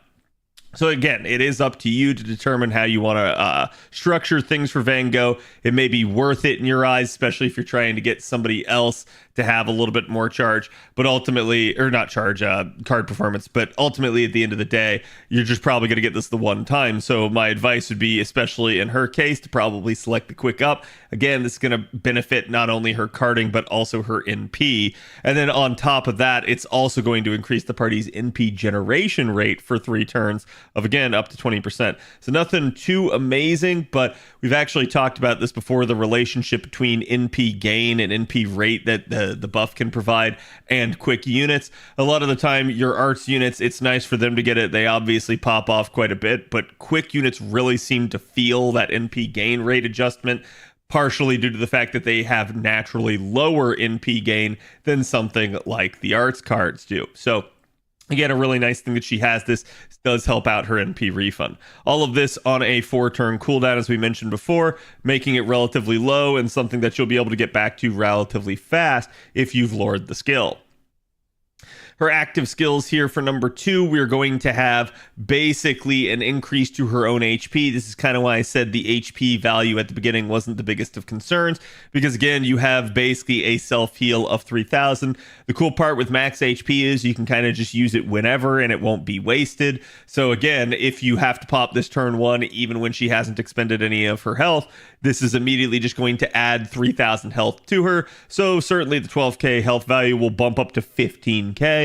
That'll definitely be really nice. And again, with this being on a 6-turn cooldown, it's not going to be forever until you see it again, so it's not the worst of things. But the real thing that a lot of people are going to want to lure the skill for is going to be the fact that she gets 30% charge based off of this. So this combined with something like her mana loading maxed out, that's going to give you another 20% charge. So you'll end up with a nice calm, like 50% right there, potentially on turn 1. It's going to be great for something like the Scotty system, as again, it really likes to operate in increments of 50. So certainly a nice thing that she has the charge skill here. On top of that, she's going to gain critical stars. Again, this scales from 10 all the way up to 20. So the more you level the skill, the more you're going to get. If you have it lowered, nice 20 star bomb right there, again, to help you out, say, for the first skill. So not the hugest of concerns, as we already mentioned. You have multiple sources of it potentially in a Scotty comp at this point. So again, a really nice thing. On top of that, she will also gain 10 additional critical stars on a city battlefield. This is an interesting thing because this is her only real interaction with the city battlefield. She does, on her NP, have the ability to set the battlefield to be city.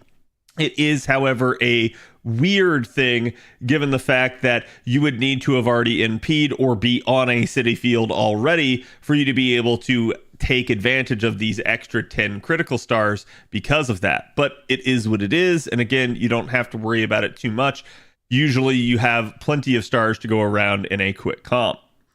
Now, moving on to her third skill, you can see she gets a little bit more survivability in here, granting herself evasion for 2 attacks, 3 turns. This is certainly welcome. It's a hard survival skill, something that's going to allow her to invalidate damage. So, for instance, something like an NP headed her way or something like that. This is going to be really nice in combination with that max HP up from the second skill. You now have a hard survival skill. This is going to make Van Gogh, even though at first she seemed like she maybe had a little bit low HP, into a rather solid and tanky character. Certainly not going to be able to survive everything, but it is a good amount of self-preservation really to have there. On top of that, she's also going to increase her own critical attack chance resistance for 3 turns. Scales up to 30%. It's up to you if you want to lure this skill for, like, say, the cooldown and getting back to the self-evasion. You certainly can if you want to. If you're going to be using her as more of a challenge unit, that is, again, your prerogative. But I would probably say you don't have to in most circumstances. Still, 30% critical chance resistance is a hefty amount, particularly against certain NPCs. This may totally invalidate their ability to crit, or it may cut into, again, their critical capability if they are trying to stack crit chance. So definitely a nice thing for her to have. It's just going to mean that, again, her health is going to go a little bit further as she's not going to get crit down nearly as much. Basically, for her passive skills now, moving on, you can see she gets Buster Performance up of 4%. This, again, just for those 2 Buster cards. It's also going to increase the critical star generation rate of her Buster cards by 30%.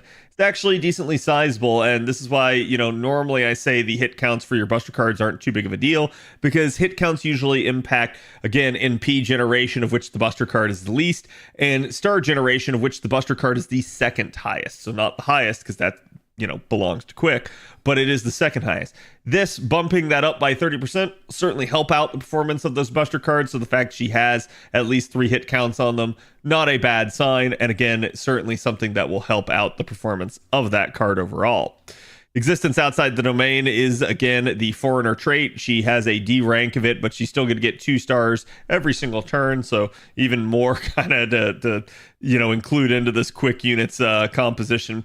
And then increase her own debuff resistance by 4%. Nothing too much to write home about there.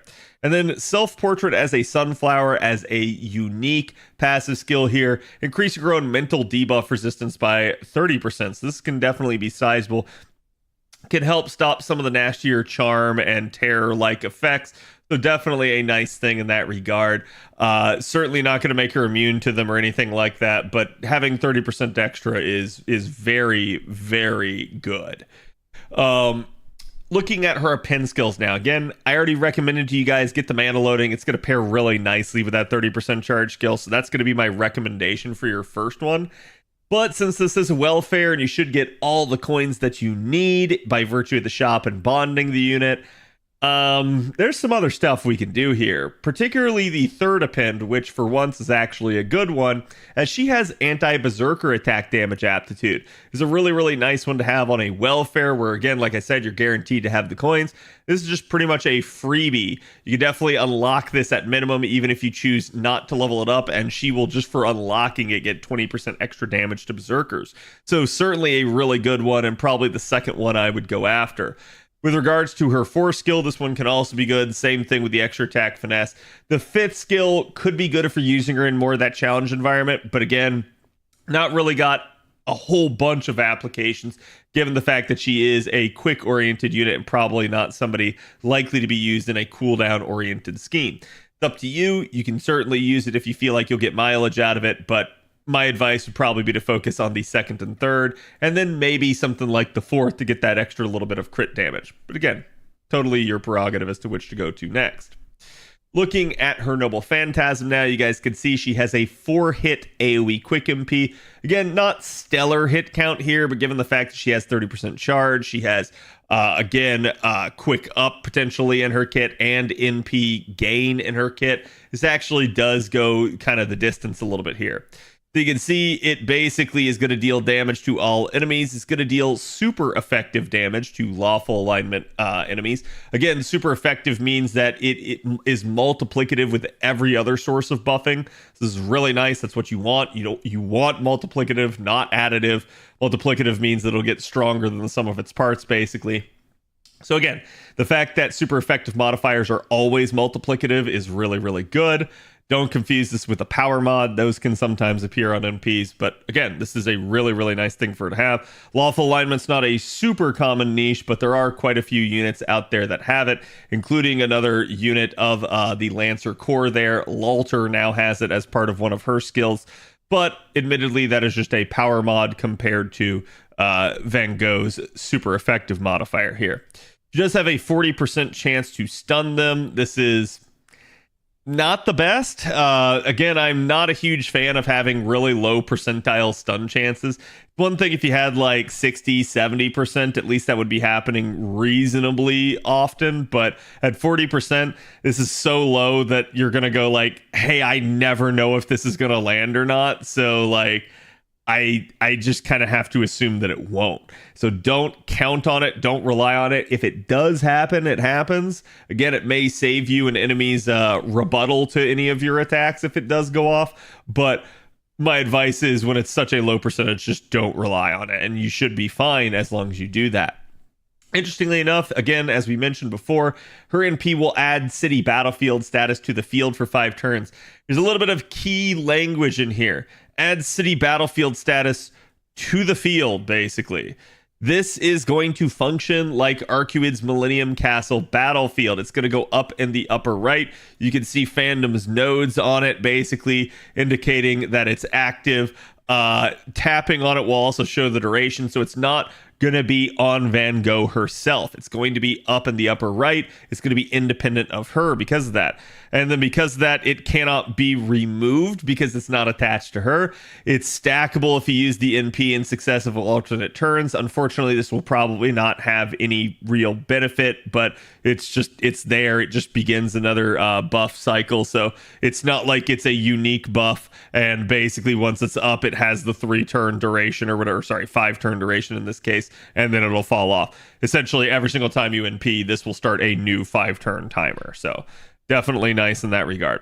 It is removed if she is defeated, though, so be careful. You can lose it, though. That being said, there is maybe some synergy with other units that can pop off on city battlefield, like Umu, but ultimately, at the end of the day, there's not a whole lot of actual like card type synergy there, so don't worry about it too much. Maybe there'll be more synergies in the future. Still, it's an interesting addition, especially as a new field buff being added.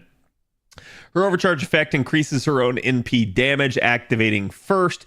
It is only for 1 turn, so you're not going to be able to stack this, but this is nice, at least that it's a base 20% modifier. And again, if you combine this with someone like Oberon, he can double up any source of NP damage, so this 20% can basically turn into functionally 40% for him.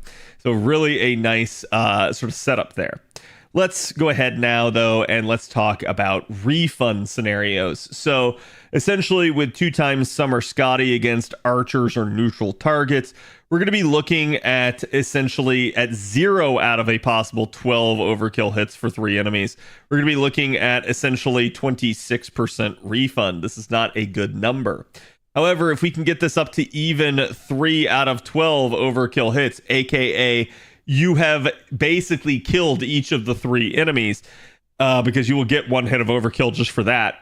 If you do that, you will reach the 30% breakpoint with a double Summer Scotty. So again, this is kind of perfect in line with that.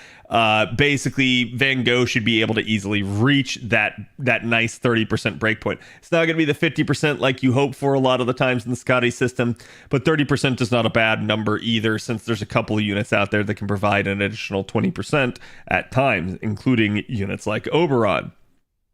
Essentially, the max amount of refund you could get there would be roughly 39%. So you're not going to be able to like get to 50 or something like that. There is a like kind of max cap basically due to the amount of hit counts. And that's assuming 12 out of 12 overkill hits, which you'll probably never get.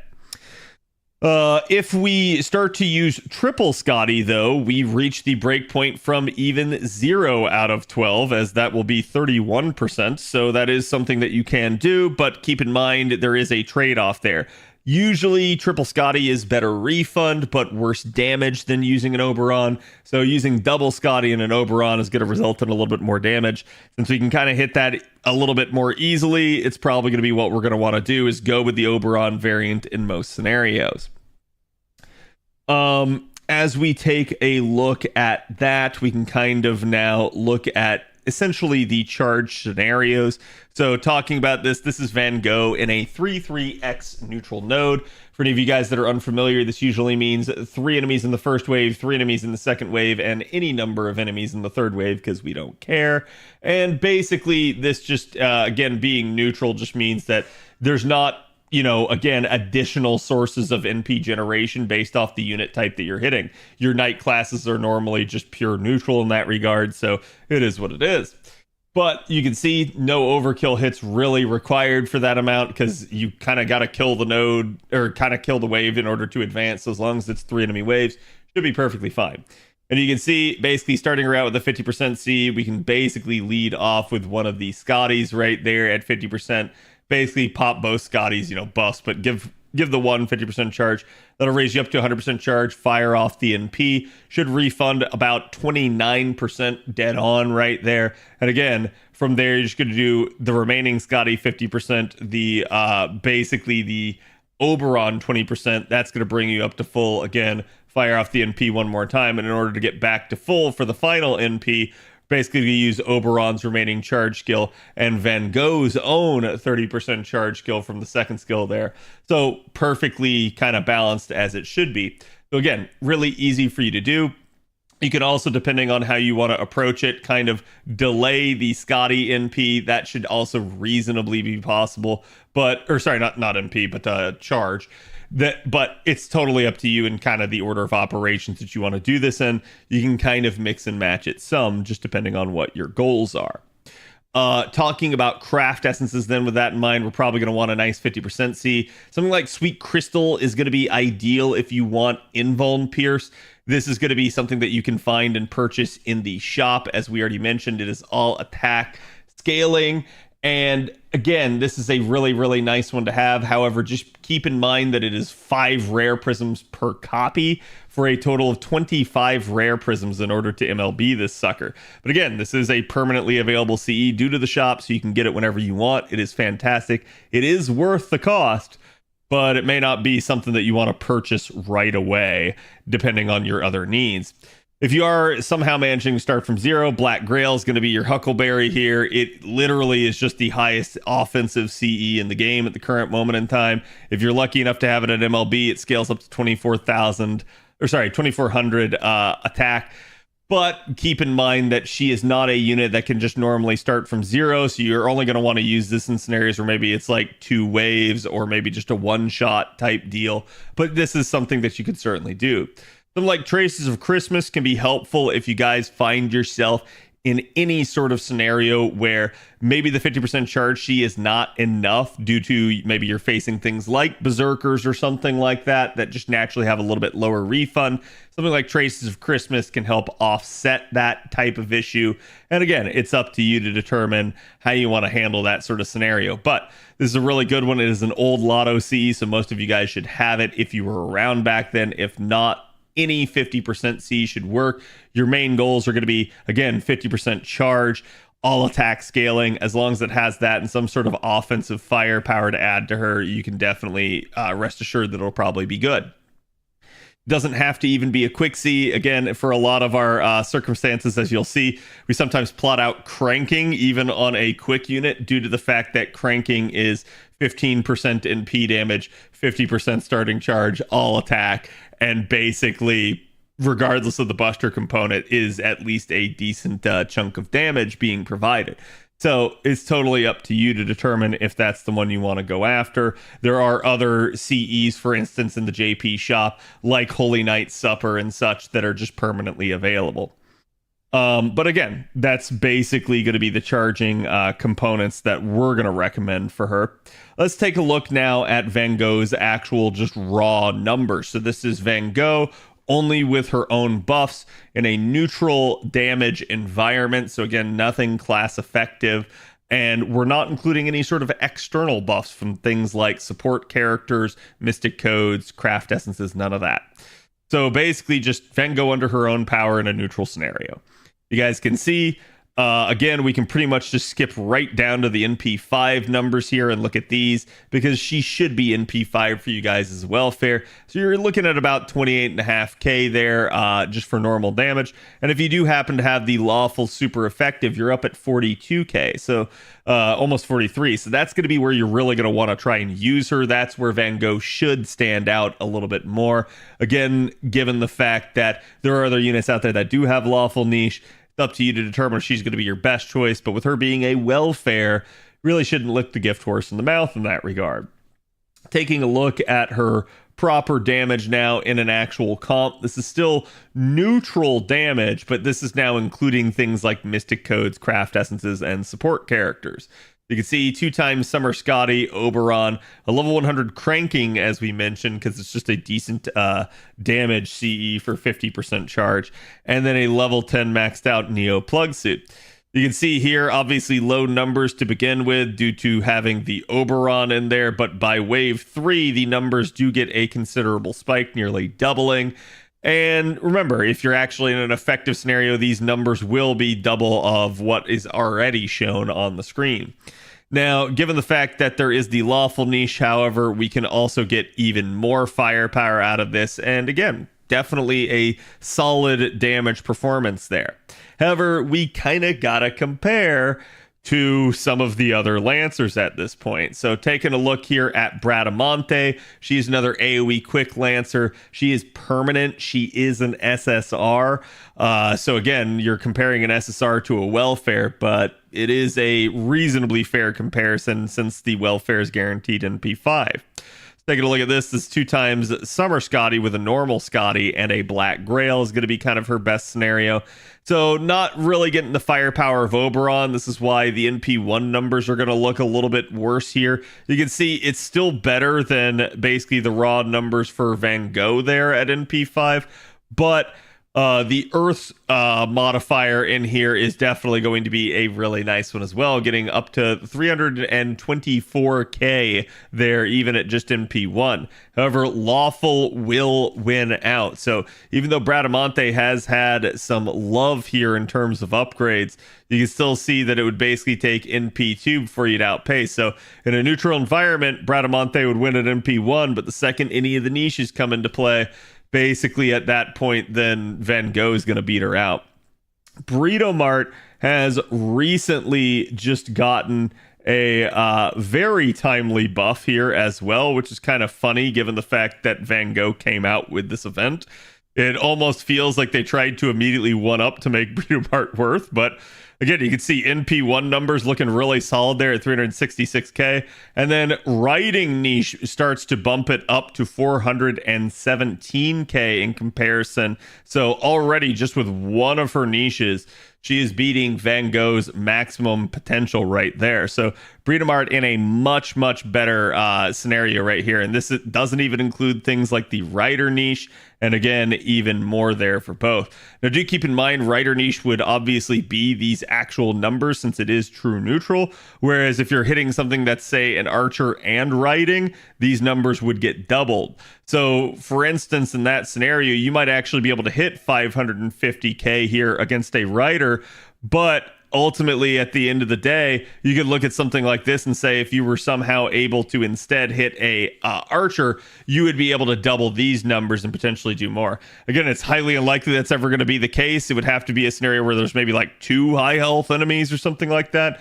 And I'm going to say at that point, then the circumstances would probably favor Breedomart even still. So it is what it is. It's kind of difficult to compare the apples to the oranges at that point. And then there is the capacity to have both niches in play, which makes Breedomart pop off even harder. As we mentioned before, Lalter is another unit. You can see she has a rather long sheet. This is just due to the complexity of Lalter, as she has power mods aplenty, has double Oberon as her ideal comp, and has to use a K-scope at the moment, basically. Actually, I think you could start her out with a 60% CE, but it's basically going to require you to have a lot of stuff. So again, you might be able to stretch it some depending on what you have, but it is what it is. Either way, again, you can see rough numbers there at MP1, not looking so hot. Lalter is a story-locked unit, so even though she's 4-star, you're not going to be guaranteed to get MP5. But certainly, if you do have MP5, just for comparison's sake here, you can see 312 there is going to be your raw number, and then the power mods are really just going to kind of help things get even more skewed. So what you can see, though, here is that Van Gogh is going to kind of outpace her as long as Van Gogh does have her mods in play. It just kind of depends on the situation that you're in. So Lalter kind of been a damage king for a long time amongst the 4-stars, but certainly there are other options out there. The Valkyries are going to be another 4-star. This is not the welfare version of them. This is their normal Lancer version that's also a permanent unit. But you can see, certainly at MP1, look at a little bit more spicy, but at MP5, they get a little bit better. Honestly, though, the Valkyries definitely in need of an upgrade, as they are kind of hard left behind. They don't have a niche to call their own, and they don't really have the firepower anymore to hang. Parvati, on the other hand, here is another really good unit. Do keep in mind, though, that Parvati's numbers kind of are going to be skewed a little bit by having sort of a one-turn power, or sorry, not power mod, a one-turn like buff that's going to allow her to get a little bit more firepower on turn 3. This is why the wave 1 and wave 2 numbers look a little bit anemic, and then wave 3 really pops off. Again, she can actually touch Black Grail, though, due to her really good refund, so she's in a much better scenario. And this is why NP5 Parvati certainly doing quite well and still pumping really solid numbers. So again, it's the Valkyries there, they're the ones that are really left behind. So to me, this is what you guys really need to focus on with Van Gogh, is not, is Van Gogh going to be the strongest unit? She's not necessarily. You just need to try and convince yourself again that she is a welfare. She's free. You don't have to worry too much about her as a result of that. She should be easy to level up, easy to get online. And really, the situations that you should be looking for using her are going to be those lawful scenarios. That's where she'll be really nice. Though I do think she can do some interesting stuff in a challenge environment. She has quite a bit of things in her kit. Her kit overall is not a bad one. So let me know what you guys think about Van Gogh, how you guys see yourself using her. And again, would you like to see Van Gogh get a costume, and what should that be? I'll be curious to hear you guys' thoughts. Thank you guys for watching. I appreciate all the support as always. Feel free to like, comment, and subscribe, and I will see you guys for the next video. Okay. Who was that?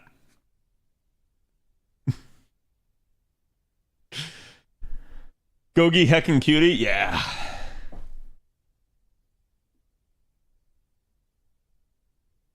Were those the right Lalter numbers that you gave me? Because that's actually surprising to me.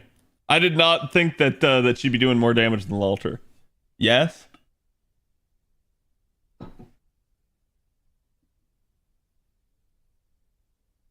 Wait, but you can do a 60% with her.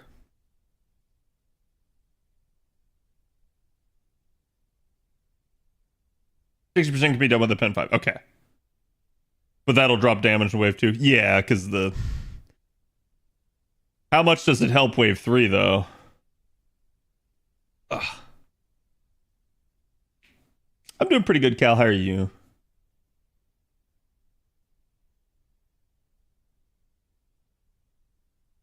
But no, that's it's kind of wild to me, because I'm sitting here going man, I'm so used to in my mind Lalter just being a freaking juggernaut, right? Where is she?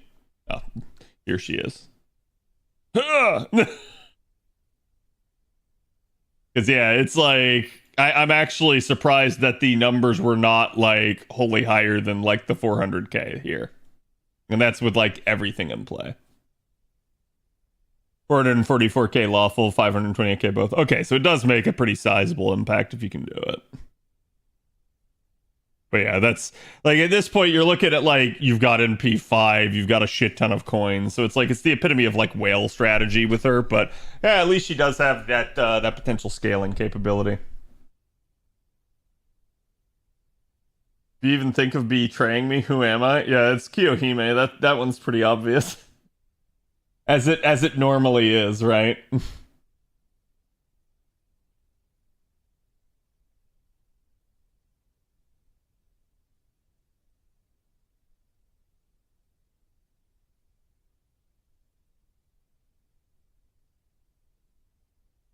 Okay.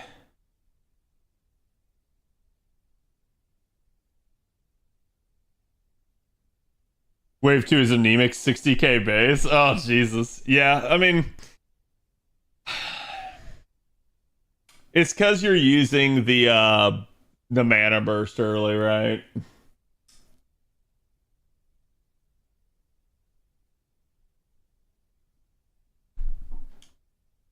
This isn't gonna work. It never fucking does. I knew it didn't. Ah! There it is. The site knew. Yeah, because that's on a 5-turn cooldown, so you can get back to that with a single. And...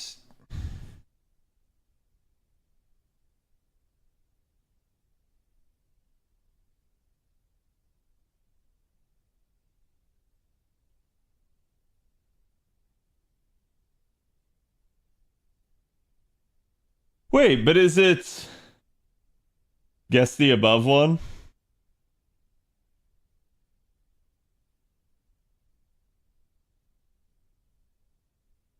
Who am I? Existence is staying in the world? I don't know. Are you asking the person that said that, or are you asking who he's referring to?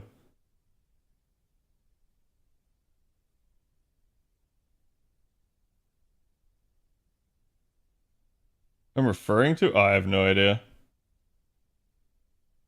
Um...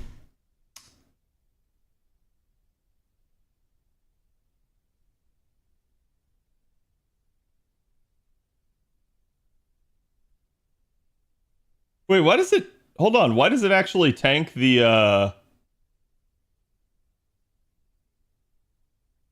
Otherwise it'd be nicer?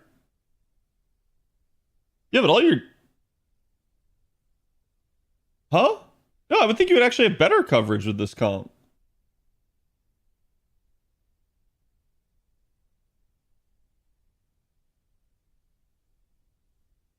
Wave 2 only has the coin charge plus 50%. Right. Yeah, because you're having to change. Dude, you're basically missing out on the 60% MP damage. Because it's shifting. I was gonna say, because like, I mean, I guess in theory your wave 1 gets a little bit better, but not by much. Well, actually, I say not by much, just 55% buster extra, but...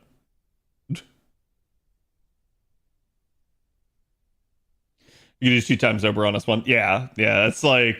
I'm just sitting there and I was like, wait... Are we sure, right? Like, but yeah, you're not wrong. So the fact that she doesn't have that, and she ain't gonna get that either. Her best hope is that she gets something like the Salter buff, right? Like where somehow, some way, she charges in P based off the number of targets she hits. Because she's not gonna get it on the back end because she's already had a Noble Phantasm interlude, which I still think was fucking psychotic. But like, it is what it is. Another battery, something like Salter, yeah. Yeah, interesting. It's been a hot second since I've seen an actual breakdown of Lolter's damage. I hadn't, I know, like, I had, like, mathed this all out back when we were talking 5th append, but I hadn't, like, sat down and actually tried to, like, do any of it myself. Alright, chat, it's CQ time. Sorry, EQ time. Can't call them CQs. They have to be exhibition quests, even though they're challenge quests. Let me go look at this. Does fandom actually have these? kind of. All right. All right. First up, we have Mr. Actually, maybe I should start at the end. Yeah, we got 3 days. I'll be fine. All right. Let's see. So we got One Punch Man mercilessly. He's got 3 break bars. Ooh, that's a lot of health. Party on attack, activate debuff. There's 2 stacks of key buff from Merciless Lee when attacking by Noble Phantasm. You can't instant kill him.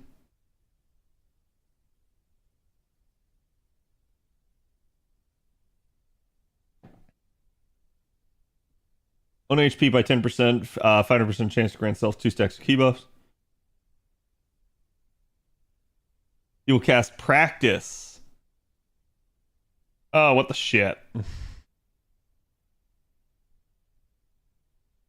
So, what is this? You basically need to 3-turn him or not at all? Is that what I'm reading here? Punished for going slow? Yeah.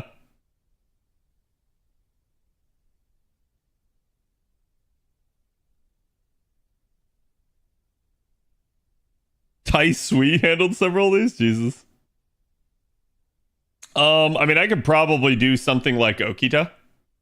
And we can try desperately to make something like that work. I haven't touched this comp, so we can go ahead and use it.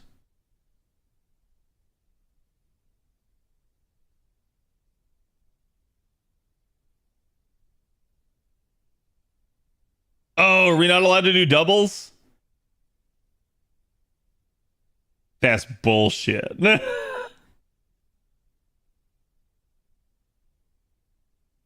Where's my Scotty? So chat, textbook example of where having your own Scotty and Summer Scotty and all that really can matter.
See if I can do it this way.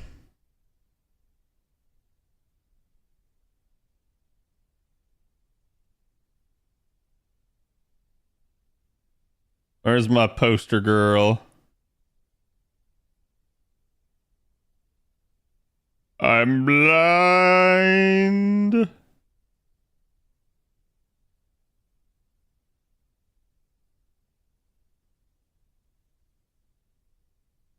There she is.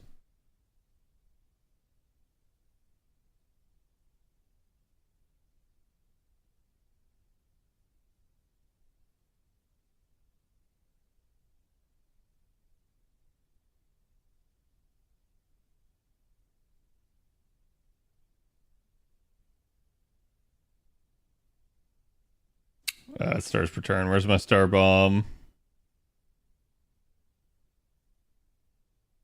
There it is.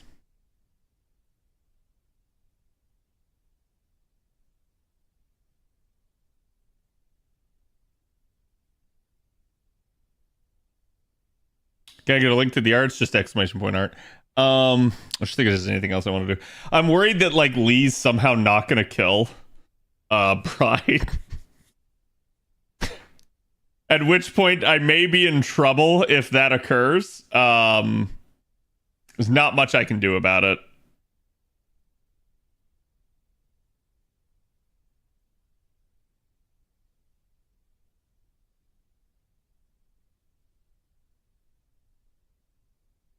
But okay, send it. The guts can be easily carded. Wait, he has a guts?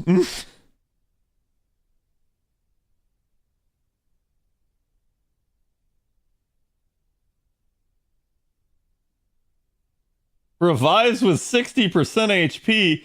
You motherfucker. I'm gonna get serious. Don't hesitate to come at me. At the end, yeah, that's spicy meatball.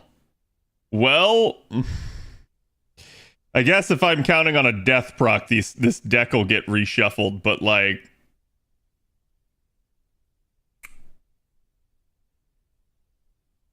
Sitting here trying to think is like, do I want to pop this early or late? I feel like I want to pop it late because I'm going to need it late.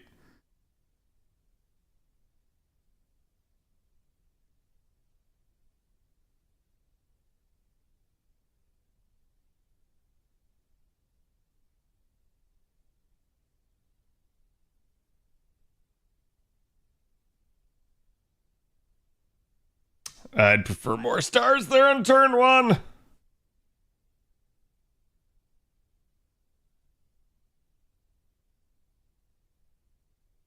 Okay, damage there is solid, especially considering that's just a singular Scotty. Oh my god, such beautiful quick performance. Oh, it's just beautiful. Oh, okay, never mind. He'll definitely kill the fuck out of her. I didn't realize he was going to full charge. Is he going to do that every time, chat, by the way? Is he going to do that every bar break?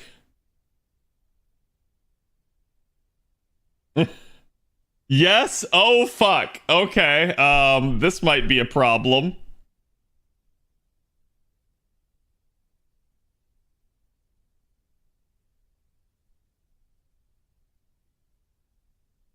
This is technically bad. Like, I don't really want the, I don't really want the all of her cards here. It's only that bar. Okay, good. Sweet. Did you need cards for the guts? Right, but if I don't get the right cards here, like, this could get spicy. Like, I might potentially get none of her remaining cards. Chat? What was chat? What was that? What was that about only the first one?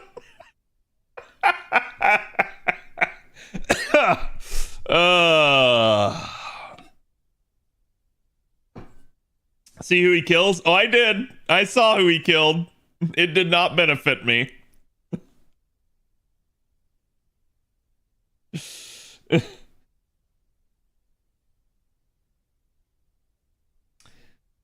I remember now, yeah.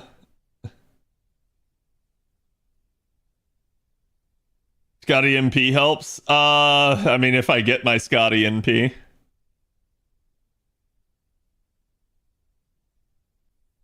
It's just the one turn soak.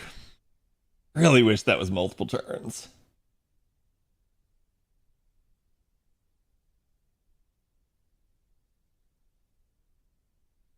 Still got Oberon on the back line. But let's just go ahead and pop that, see if it'll change the RNG.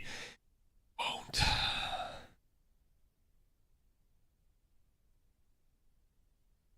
You didn't do it to me when I tried? Wow. Cad still hasn't learned not to trust chat. I feel like it makes for a more entertaining stream experience. The more I trust chat, the more things go wrong.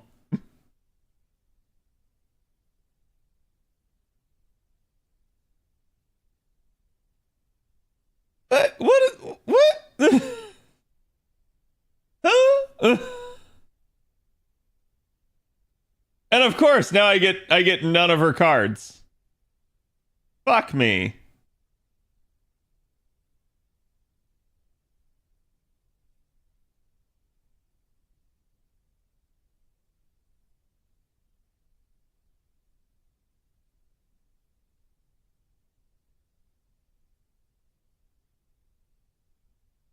Classic? Well, this should turn it into a 4-turn. I didn't realize he was getting more stacks of the key buff, so I thought I had to 3-turn it, but I think I should be okay. Also, wow, that was like no fucking damage. Holy shit. What the shit?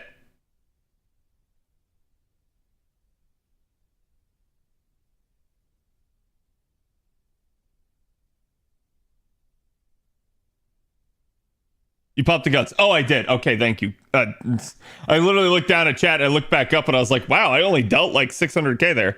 All right, thank you. The fact that I popped the guts will go with it. But yeah, I was like sitting there thinking, I was like, oh, I'm gonna have to like get 3 more MPs out of this. Yeah. Okay, we'll send it exactly as was. I did this with Benny. Yeah, Benny'd probably be fun. Benny, a lot of people don't respect Benny enough. Yeah, okay, 2 million. Never mind. That was way better than I was thinking. I was like, God, I was like, that dealt less damage than the freaking first turn. I was like, it should not have done that. Had an Okita card, you had 3-turned it? Yeah. Oh, sweet. He didn't even kill the right one. I mean, actually, I really would have preferred her charge skill, but it is...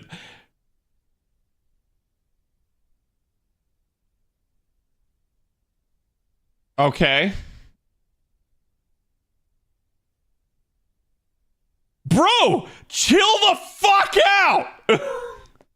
What the shit was that? Like, holy hell! And I only get 1 Okita card! God damn! Alright, we send it. It's use it or lose it, chat. I mean, I could maybe buy another turn here.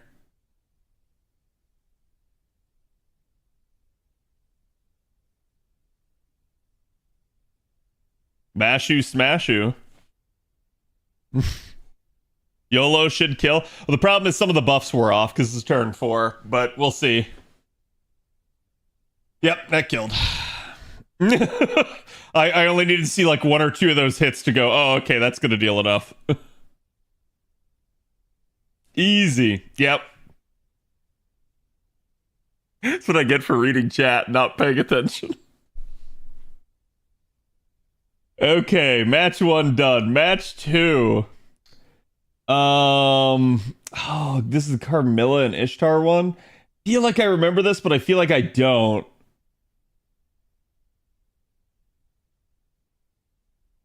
So it's Avenger, Rider, Lancer, Archer, Assassin.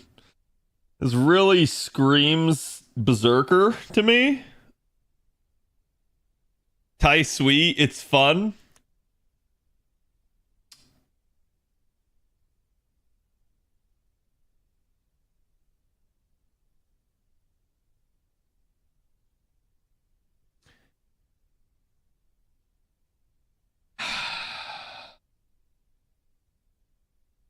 Impressive, took me more tries. I have a very strong Okita, and if anyone can do what Okita can, the only thing that fucked me there really was the card RNG. I knew I was in trouble when the first hand was 4 cards, and I was like, well, I got Death Procs. I'm like, of course the game's not going to be that nice to me. CAD pressing X to doubt chat. I just, when I see do this, it's fun, that's like a warning sign going off in my head. Like my brain just screaming, don't trust chat. I will trust chat, and I will blame chat if it doesn't work. Okay?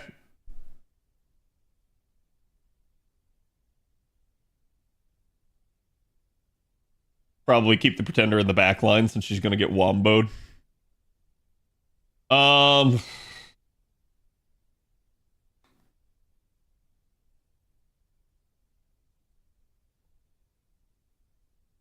Sent you what I ran? Okay, let's see. This fucking Janako, I swear. Are they gonna like instant charge NP on us?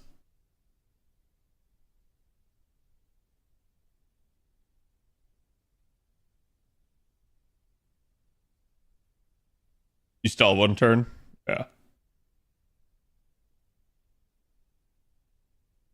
¿Dónde está el Marta? I may be crazy. There she is. Nope, that's not her. There we go.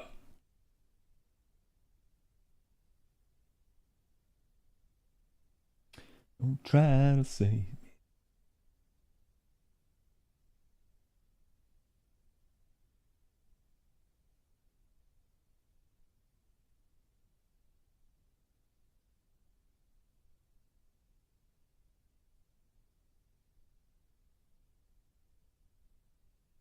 Tai Sui's 30% charge, right, chat?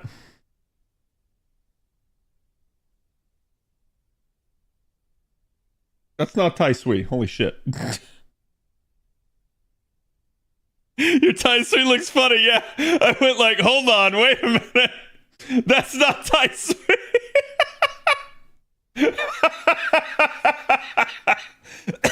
That would have been just my luck. I would have gone in with that.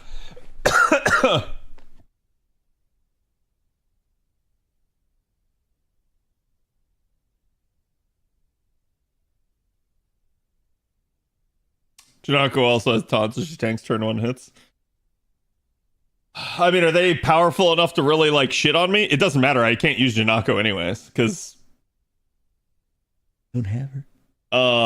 But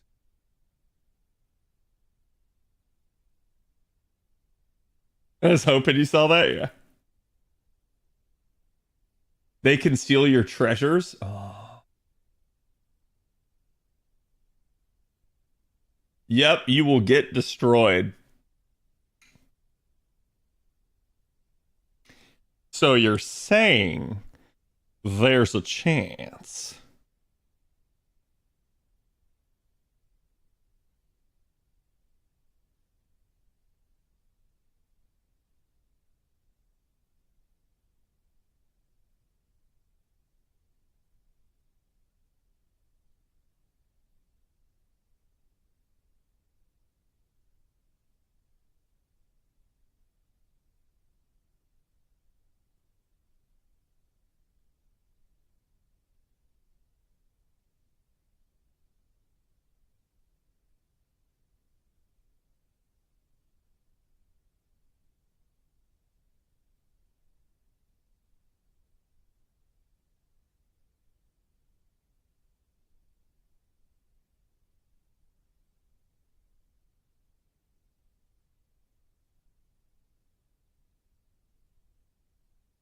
Sorry, I'm just looking at this.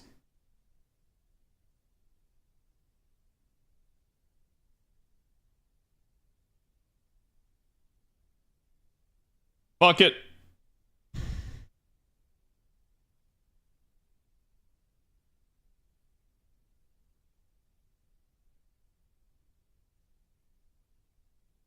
No.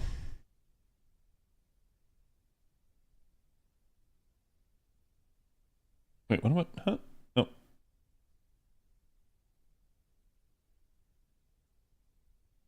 Chad, this is not a whale strategy. This is not a whale strategy.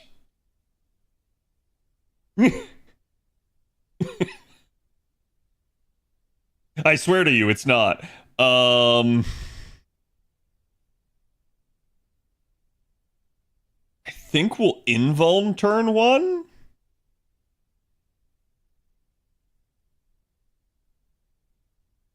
I need my second outrage. Yeah. I don't know. It looks pretty whalish to me. What, chat? You don't have triple MLB poster girl? I mean, you're not even really supposed to MLB it, but like, it was a saving space type of thing.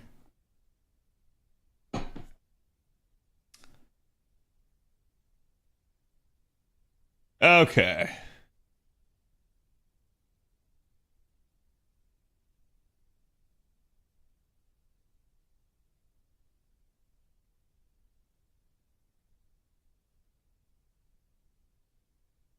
So wait, do we not kill one of the enemies this turn?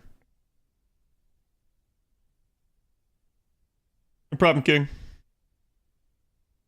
Kill an ad. Okay.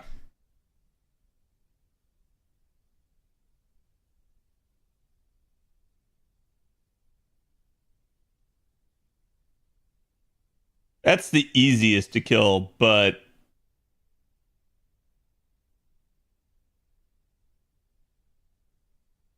I get less refund off of it anyways.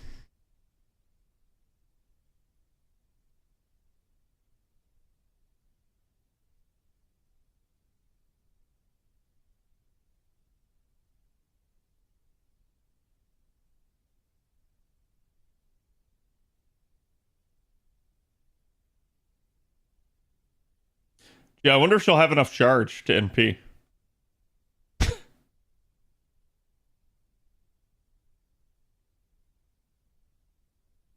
Okay.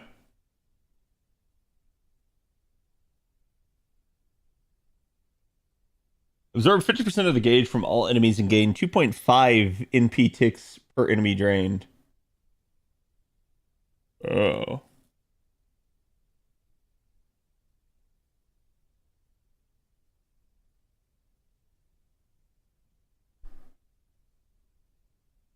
Pays to examine each one's effect, yeah.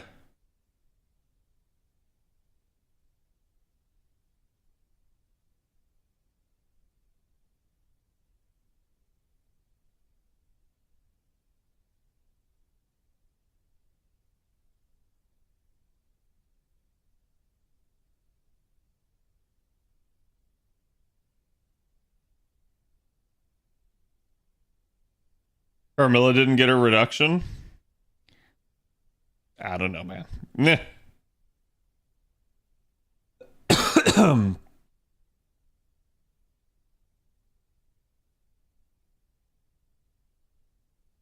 Oh, really? So I killed the wrong one.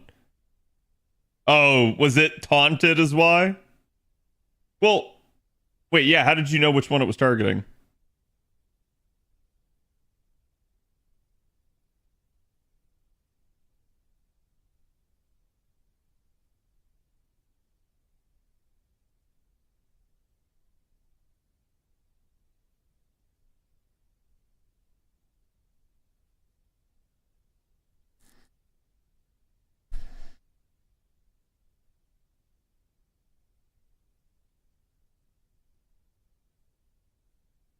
No, the purple icons?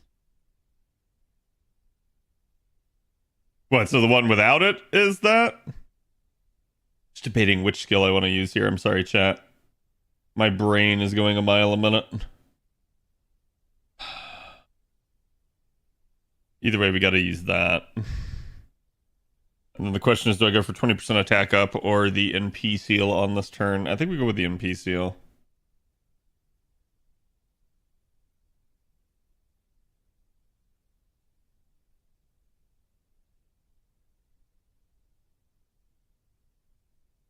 Purple equal bad.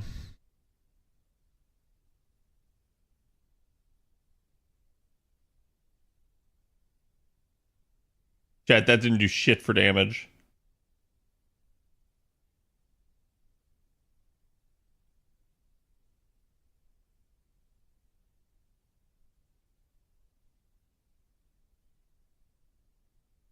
Come on, 48?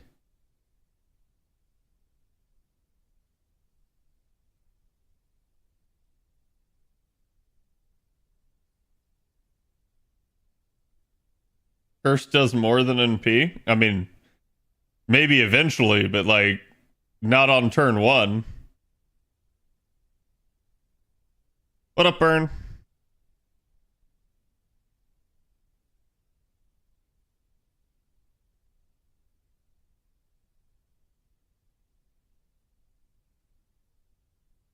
You should attack Spishtar. I mean, I was kind of going after Carmilla just to reduce her some.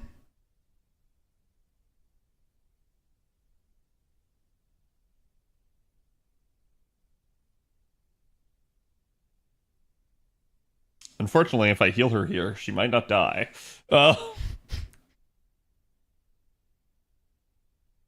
This is going to be a decent chunk of health.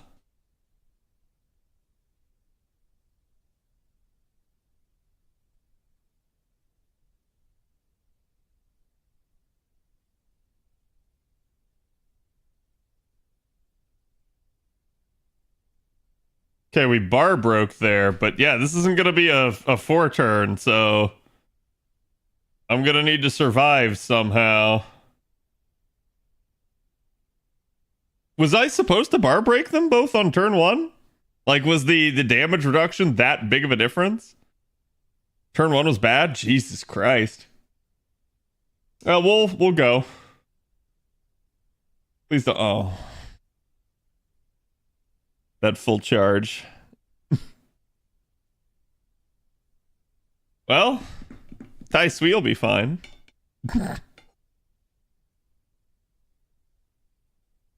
Oh. That's right. Never mind. Tai Sui gonna die.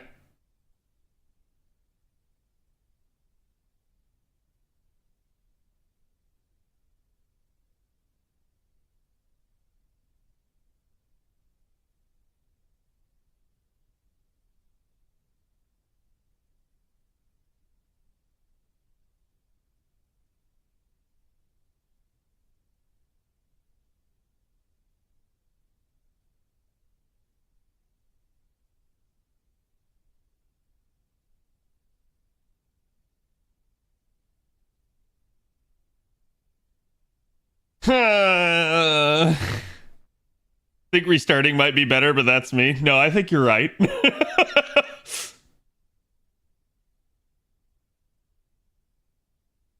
At this point, I'm just sending it just to try and experience this. I don't think that's going to kill Mr. C.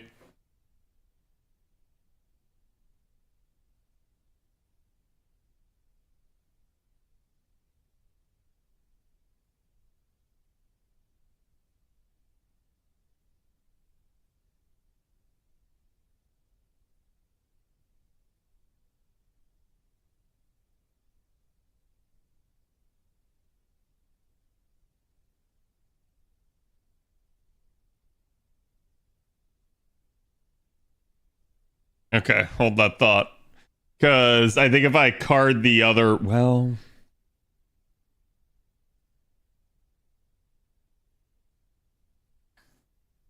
Huh. One of them won't break no matter what I do.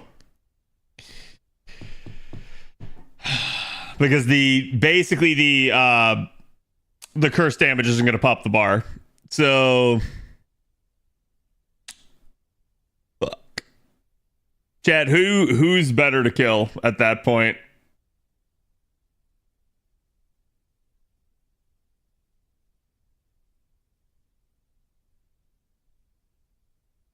Well, sorry, who's better to pop the bar of?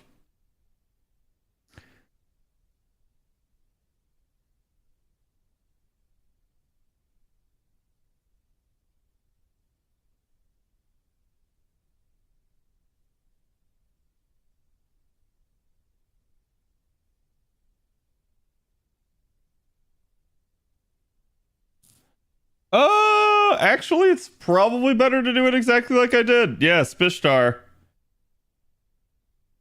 We'll do Spishtar because basically Mr. C is going to steal my treasure. So this will get Spishtar dead faster, and then I won't have to deal with her stupid, annoying charge. Charge per turn.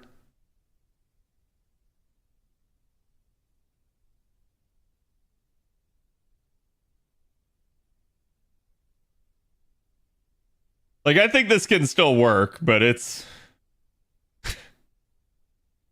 kind of disgusting.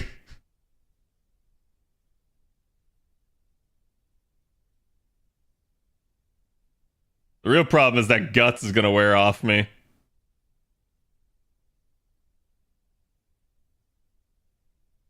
I also find it funny that they can't seem to, like, actually finish off my taunted units.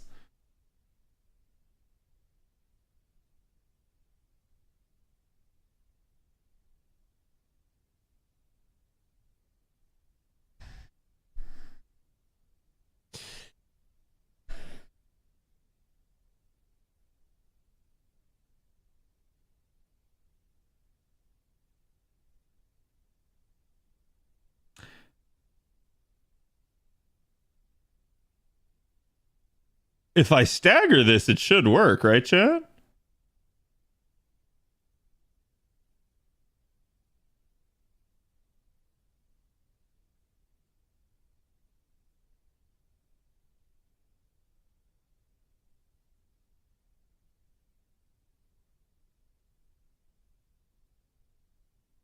Or will it not pop the bar? I feel like it will.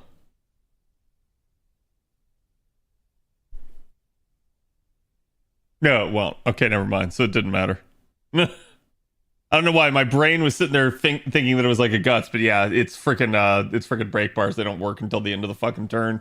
Okay, so it doesn't matter anyways. We'll just card as hard as we can against Spishtar. I was about to say, yeah, my brain was like not functioning for a second there because I was like, it'll break, won't it? And I'm like, well, I know it'll break, but will it break? And I'm like, it's been a hot second since I've had to do this. Normally, I don't leave a break bar at 1 HP. Like, the only time that happens normally with me is, frickin', what's her face? Mananan MacLear. Bazette. Damn, those Nero cards look succulent. I mean, when it's all you got, right?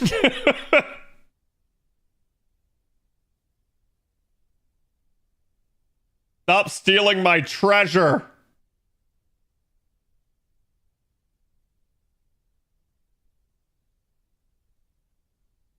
Well, you can either kill Bride or Bride's gonna get an MP off on you. Okay, you killed Bride, you bastard. Oh, good. Taunt glitch.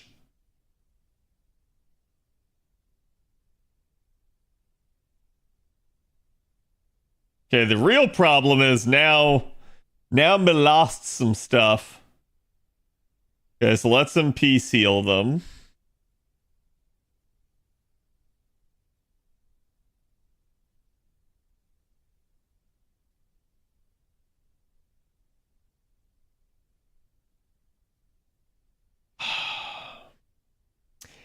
So much flying around here, and I don't know if I queue up the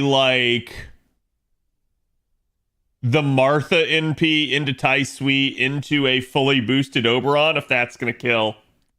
Like, because I can play it safe. I can go 2 more, but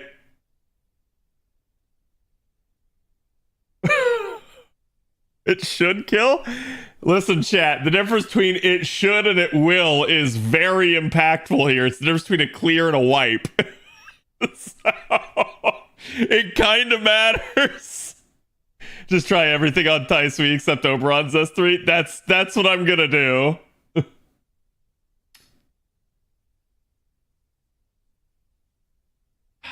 Do I pop the Mystic Code? It's funny that I haven't even used the rotate.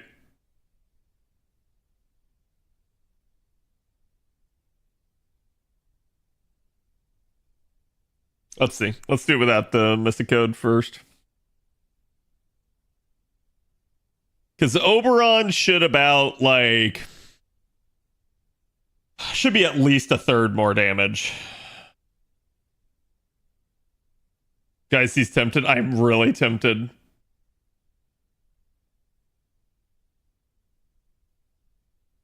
That's a good damage. Okay, so we know... I think I can kill. If not, I can get really freaking close.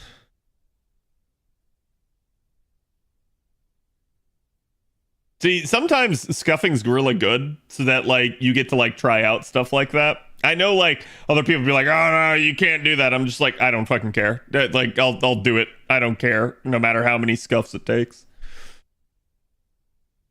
Curse will kill? Yeah. No balls? What do you mean I'm sending it? This is full sending it. This is me saying, fuck it, I'm committed to the bit. And we're gonna pray to God, basically, that this works. Again, I think she died straight up from the NP itself.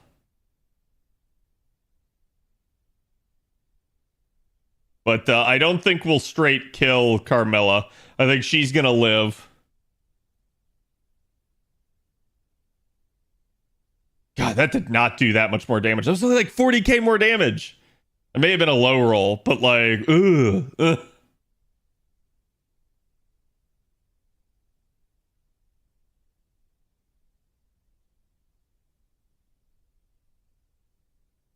Okay, that's... Now we should be good. You killed my Tai Sui, prepare to die. Okay. Oh god, it was 400k. Okay, I didn't realize it was gonna be that much. It's easy already, but one makes it too easy even. Yeah. That's a lot of curse. That is a lot of curse. I was expecting it to be like 90k or something like that. I was like, well, I'll just have to card it out on the next turn if I can. Alright, Mistress C done. Next up, match 3 is Salome. Okay, so it's Berserker, so it should be a lot of good things. I like how all of them just say 0% death rate so you can't kill them, and I'm like, as if I was gonna try.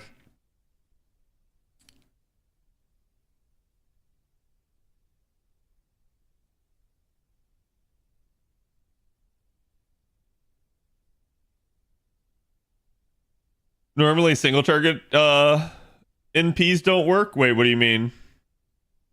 Just use double X? I mean, I can, but I'm more worried about this somehow. Removes one latest defensive buff every turn. Okay.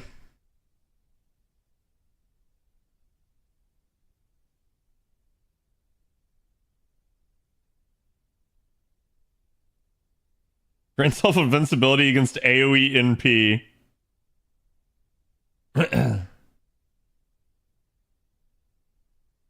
Arts resist, so she's resistant to all 3 card types by 70%.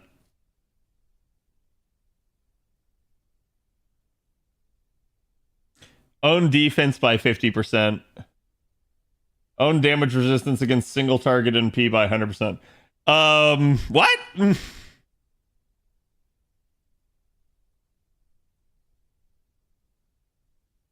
Except for 23 single target units? What do you mean? Okay, so like is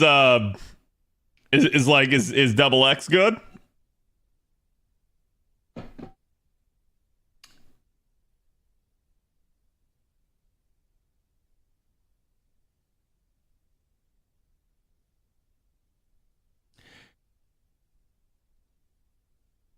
Returned it by critting with my Okuni because she's not bugged.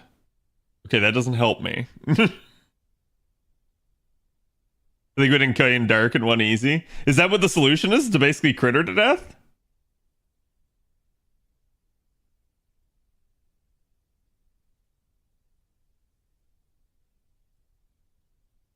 Sent you the list? Yeah, let me see.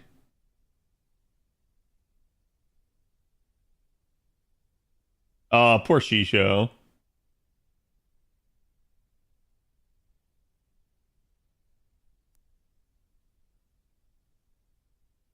Those aren't bugged. Wait, so the 23 aren't bugged?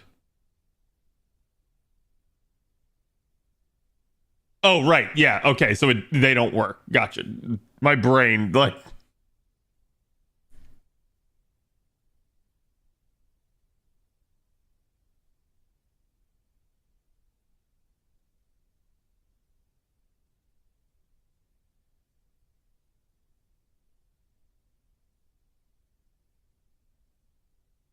So basically what? You wait until she...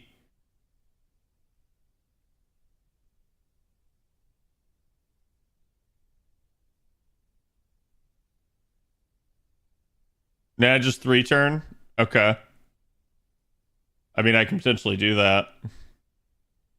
Just debating if I want to do something like that. I mean, she...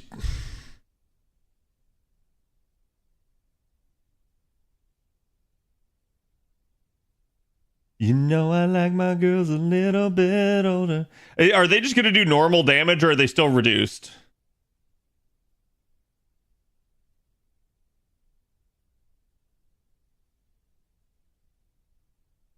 Stray destroys her? Oh, absolutely.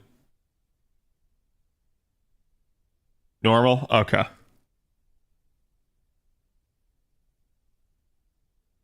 $900K?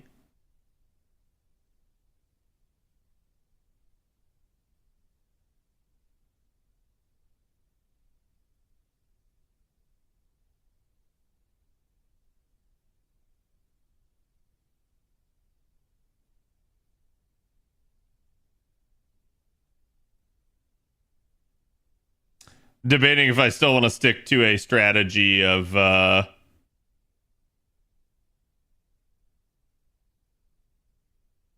taunting.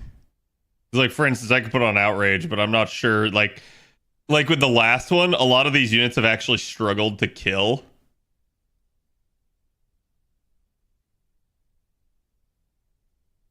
I don't have my outrage favorited.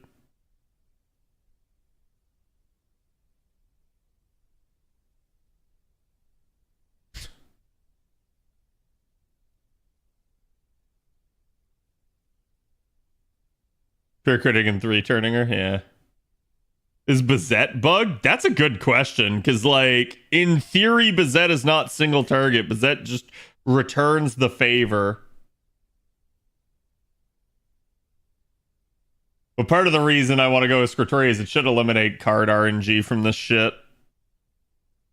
Because she'll refund. Oh, but I don't know if charge turn 1.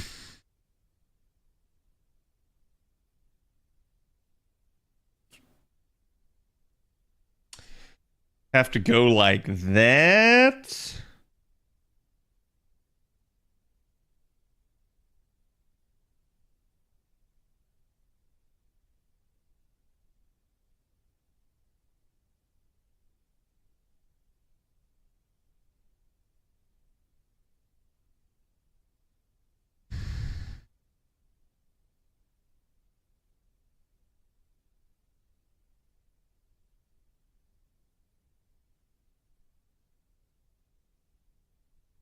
Shufu, maybe? Actually, what trait is Saloma? Earth. I'm not gonna get the benefit of the sky trait, but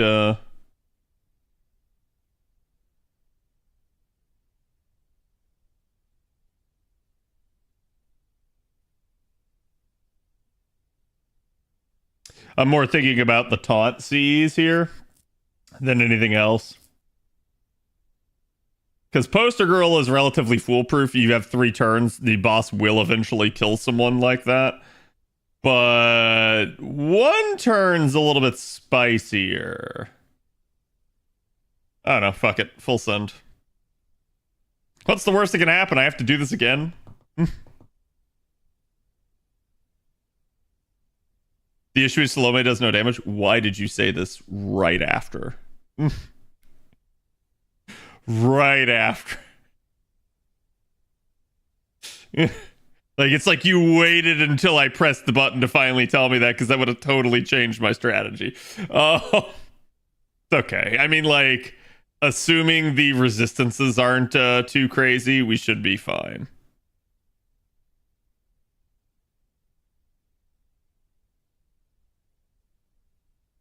Actually, what was the dodge?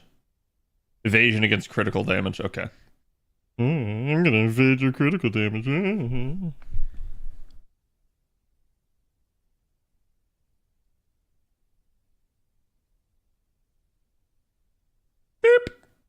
Okay, that dealt good damage.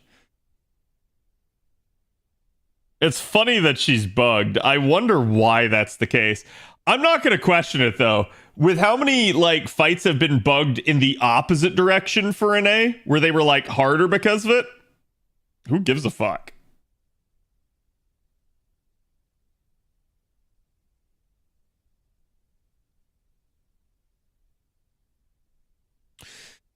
Salome will eventually win that. I got Faith.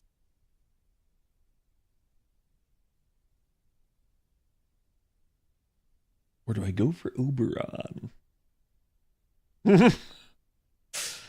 It's tempting.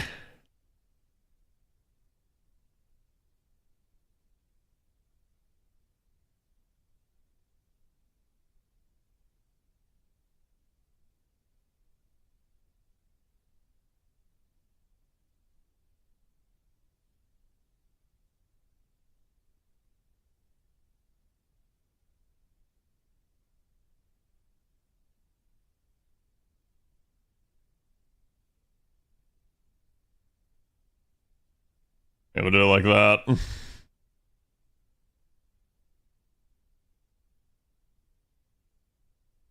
I don't really care. I'm just trying to get buffs on her at this point.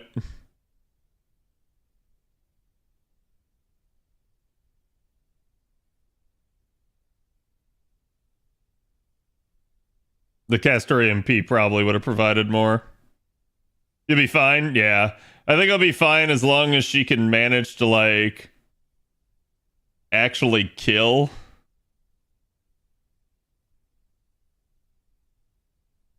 Unfortunately, I healed her with that MP, so...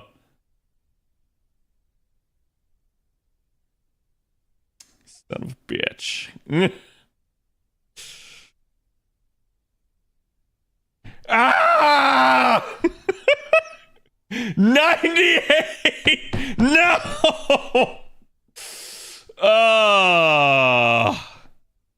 That just hurts.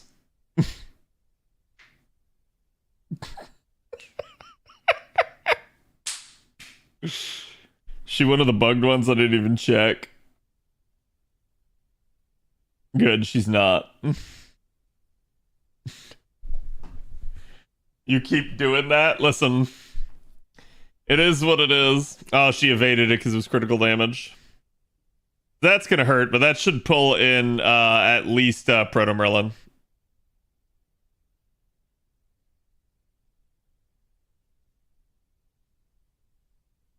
Of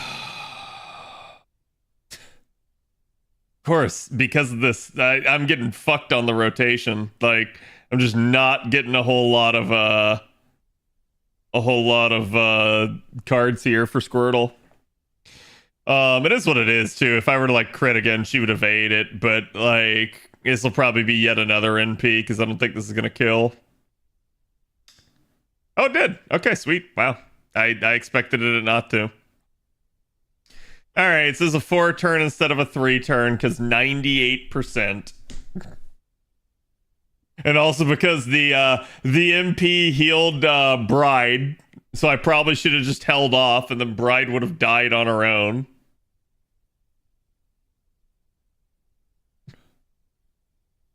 Next is really easy. I know I'm saying this a lot. I mean, that one wasn't hard. Like, that one was probably the easiest one I've done right there. So, okay, so Teacher Salad Larry. So we got a robust Avenger. And quite a bit of break bars. What the shit? Something tells me fandom's not displaying this one very properly.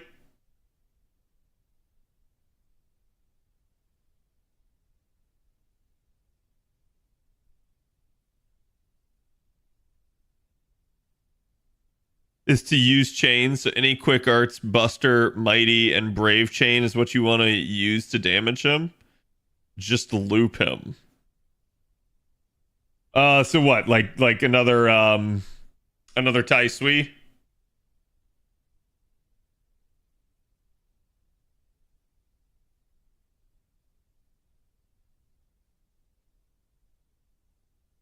Wait, hold on. What was that? If you don't fulfill his assignment, a really annoying debuff will be inflicted on you.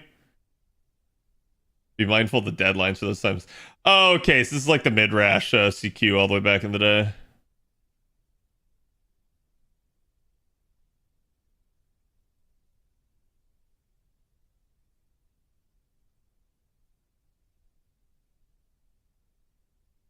Fulfilling it with Arcade, that would definitely be like really strong because, like, again, fulfilling any of the rules, you would almost immediately fulfill the rule.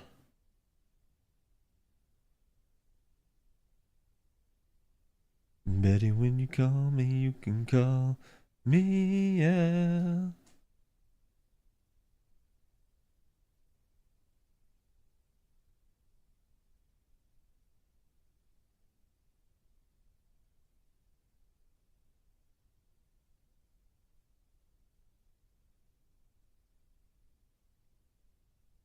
Okay.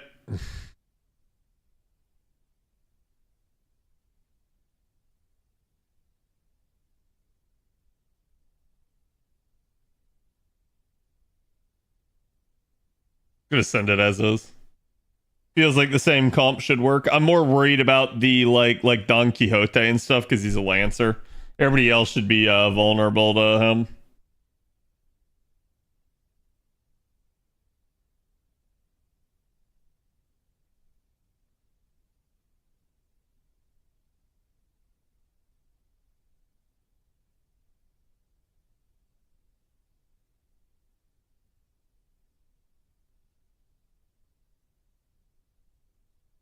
So wait, do I just need to do all of these, or are these inactive at the moment?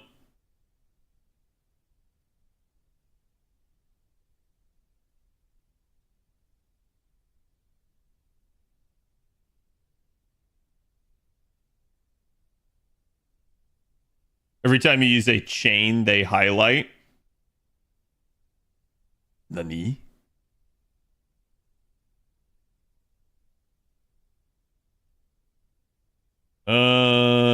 Let's risk it and see.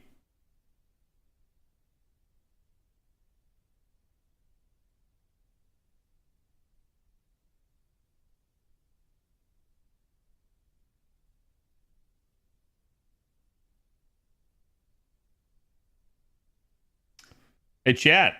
Have you guys voted all of your units?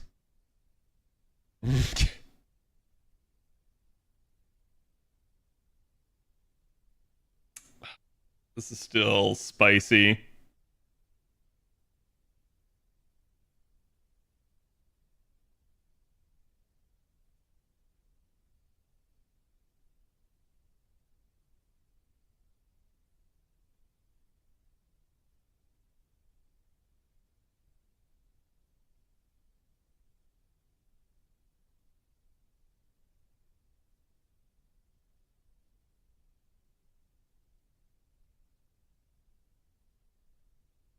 Probably shouldn't have taunted.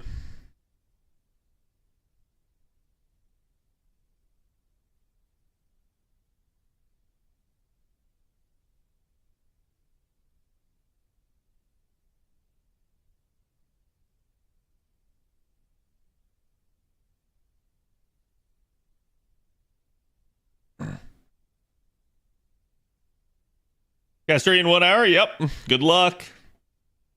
Can you just summer BB loot this? Probably.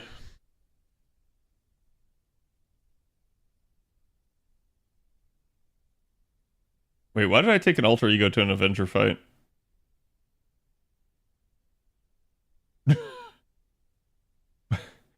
what, what is my brain thinking right now? I don't know why, but it's like my brain just saw this and thought like, oh yeah, totally, this should work. I mean, like, it's not awful, but this is not gonna be fast.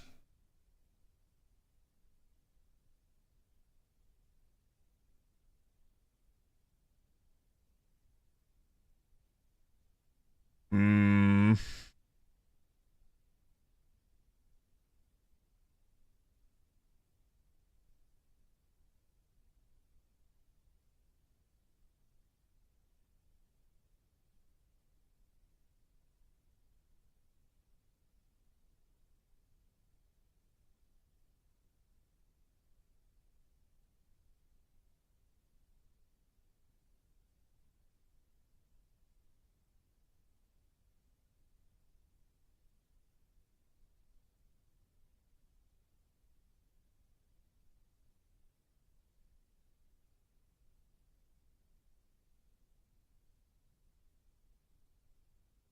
Wait, so is this I need to do an arts chain?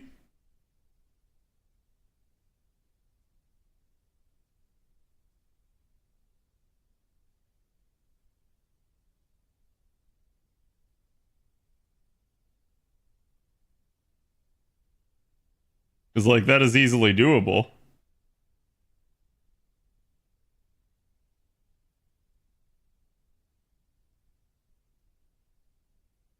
A little bit worried that Bride's gonna die too fast.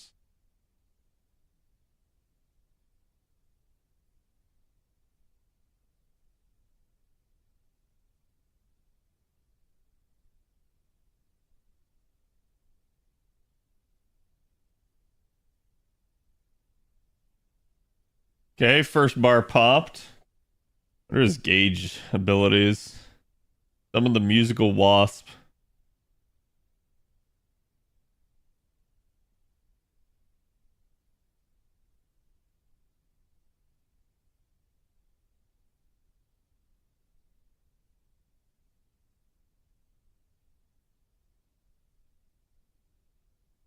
Gonna have to do it like that. Since Tai Sui's running out of stuff.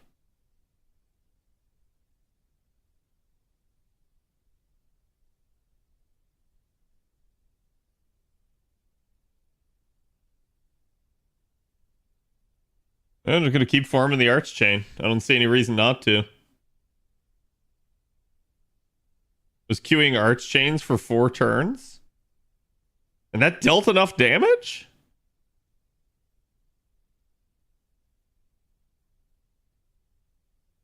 Who'd you use?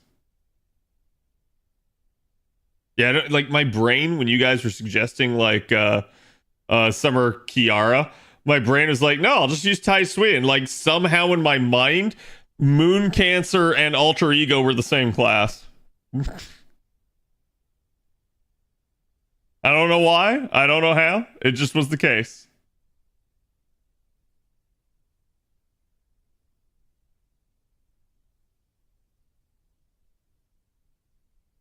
A Buster chain? That ain't happening.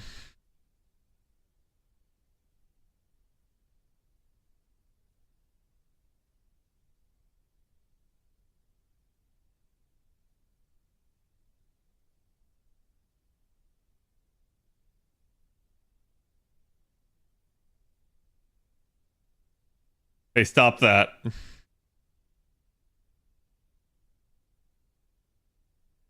Please stop beating up my Tai Sui, sir.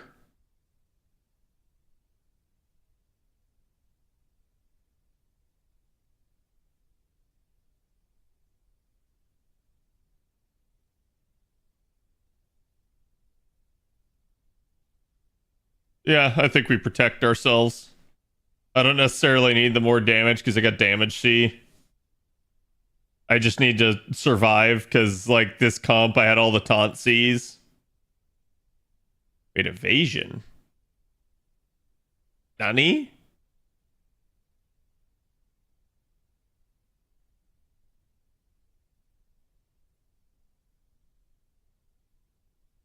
Just impede 4 times? Yeah, I don't know why Tai Sui just doesn't seem to do the damage here then. Like, he's gonna win this.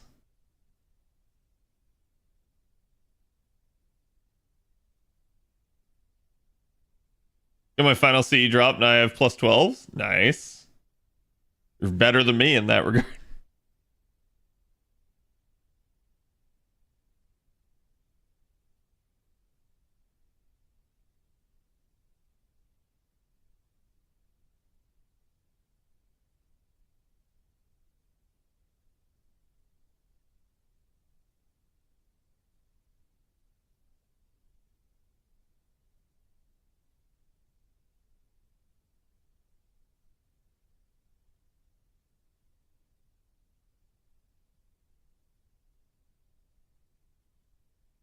I kind of wish I didn't use the Tai Sui, or didn't use the buffs on Tai Sui, but whatever. We'll go for the Buster Chain. Because it's like, that's the only way I'm going to get a Buster Chain. So I found who took all my drops? Yeah, it happens. There's always somebody getting really lucky out there.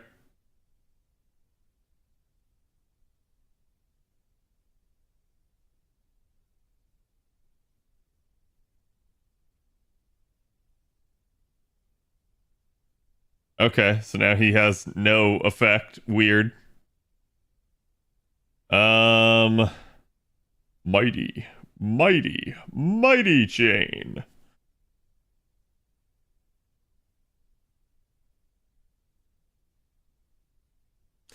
Slow and steady. That's the way I win this race. I was gonna say, please pop that bar. Holy shit.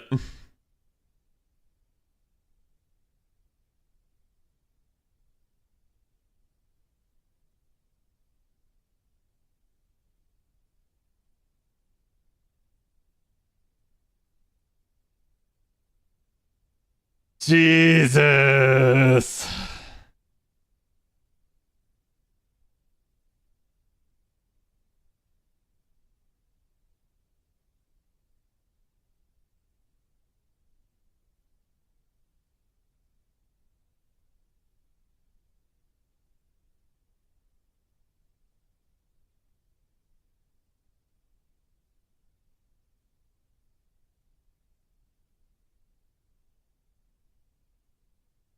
I mean, I could do another mighty chain, but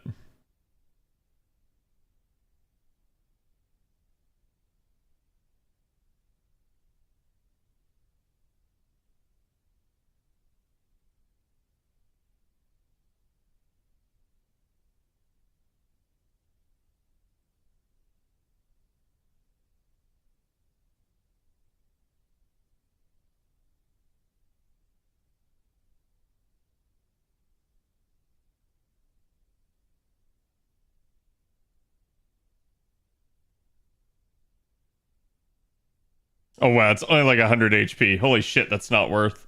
Mighty chain's so bad. I was hoping that was gonna be a sizable amount. Oh, okay, now this is spicy. This is now spicy fucking meatball.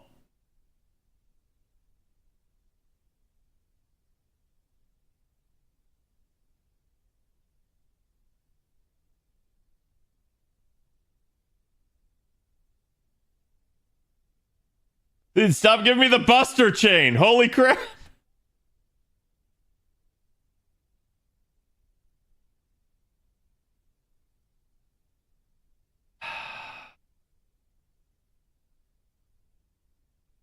I knew that was a risk, and I did it all to keep Castoria alive, and I'm not sure it was actually worth.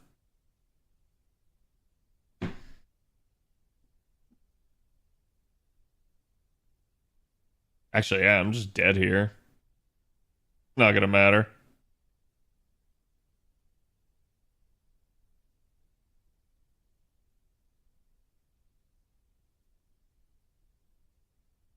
Yeah, this one didn't seem easy. I'm sorry. I disagree with you on this. It certainly would have been better had I taken a better unit, but no, I can easily see how this one can devolve into a knockdown drag out fight.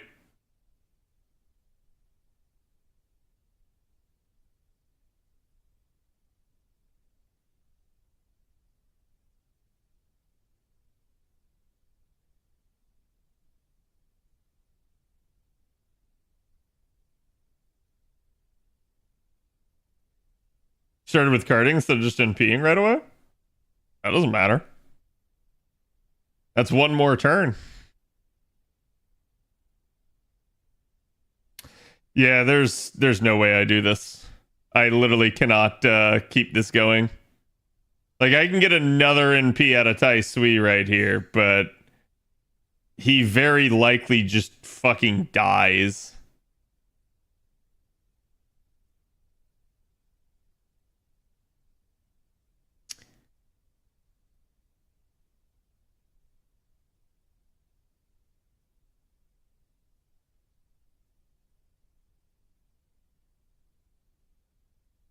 Yeah, I don't see a path to that one winning.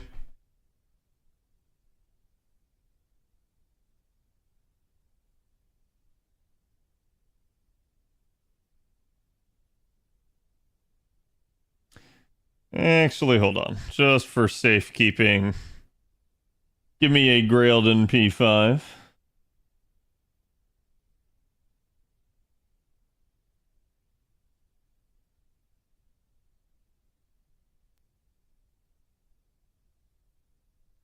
Avalon.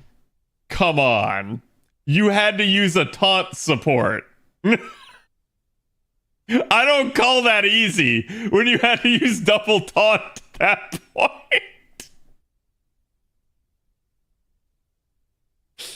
I actually do question your judgment on that one.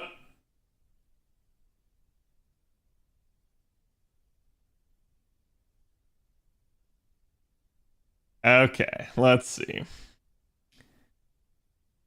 So Rain's gonna get you to multiple hits. Star Bomb.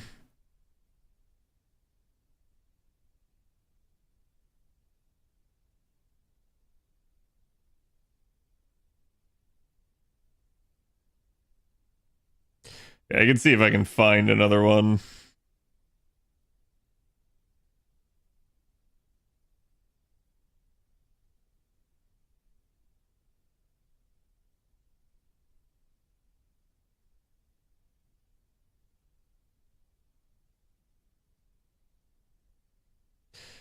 The real problem is where is she?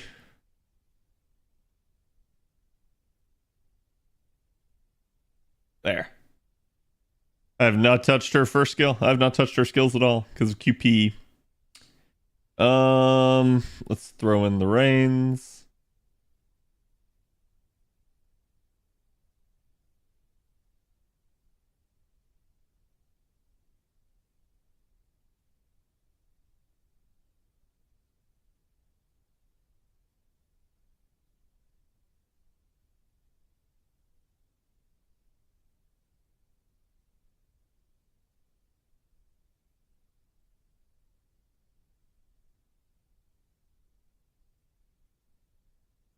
I need to get Castoria out of here.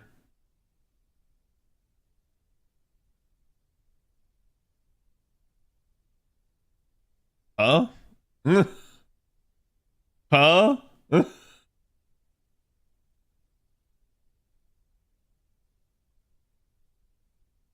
don't normally have connection issues sitting in my computer. That's really weird.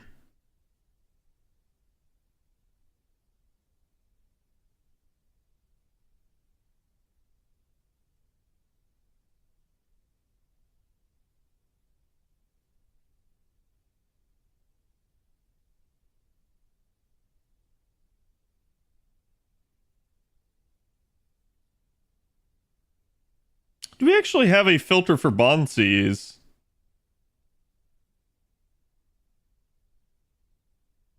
It's not bond up. I'm just curious because I've never. There we go. Yeah, okay. I was gonna say, I was like, there's gotta be one.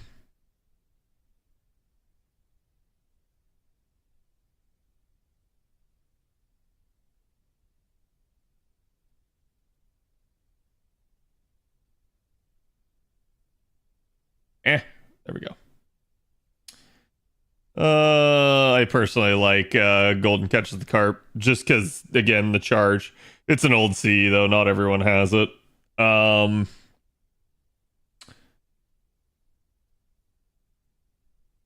doesn't matter. That doesn't matter. That doesn't matter.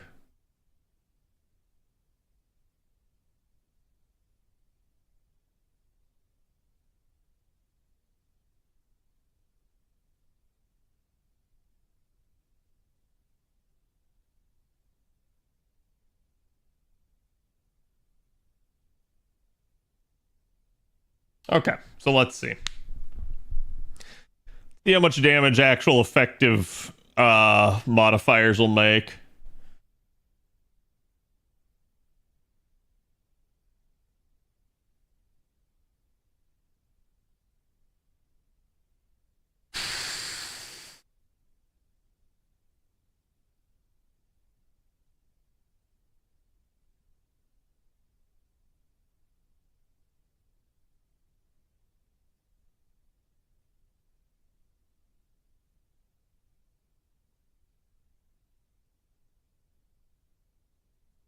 Oh,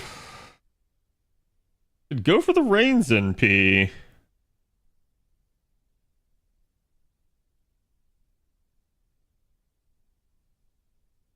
I'd certainly like the Castoria arts card there, but getting the extra defense down on Salad Larry here to begin with is probably ideal.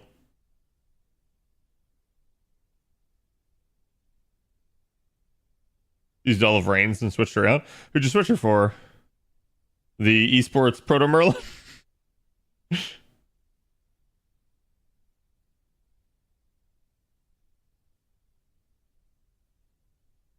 Yeah, see, like that's not something I can do.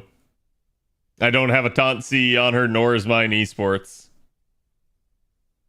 Hey, Hoku needed all the buffs? Right, but again, this kind of goes back to my point. Wait, did she just get him P-sealed?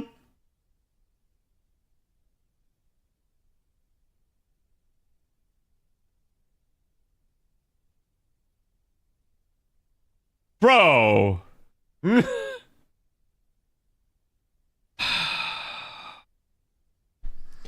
Wow. That is really fucking bad luck.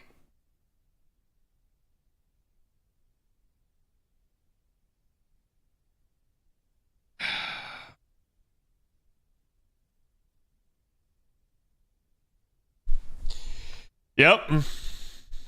That's a like I can't have that happen because it totally fucks up the buff structure. Wait, did I hit the right one there? I did not.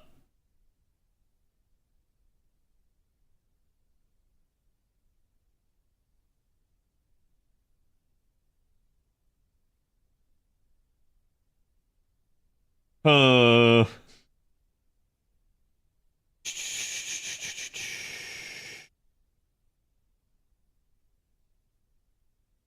I mean, I can do like that.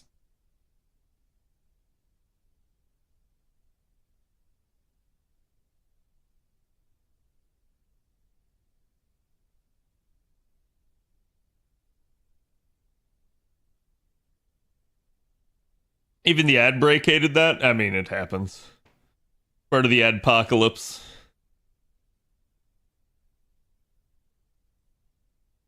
Okay, try number 3.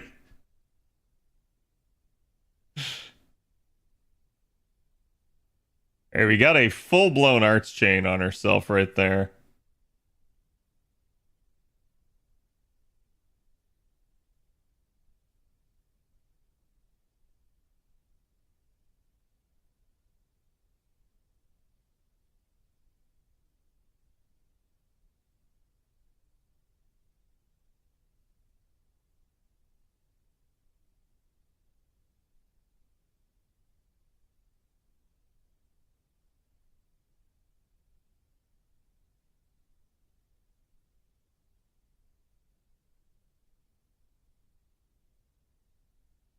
I think it's good skills. She does. I like if I actually had the whatchamacallit, I'd work on her. The QP. We're not gonna get the we're not gonna get the Reigns MP, but it is what it is. I value the arch chain here a little bit more, honestly.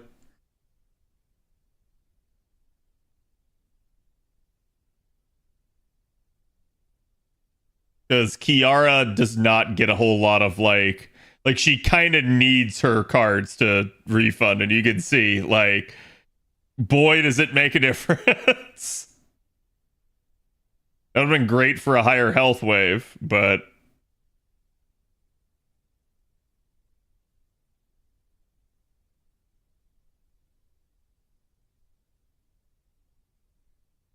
okay, so she didn't kill there necessarily. No Kiara cards. So next turn will be 50%.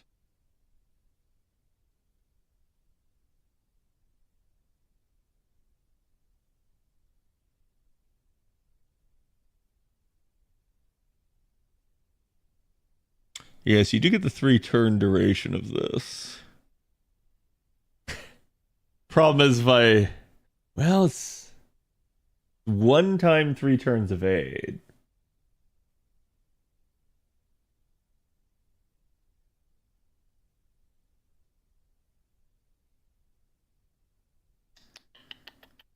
Yeah, the problem is she might live.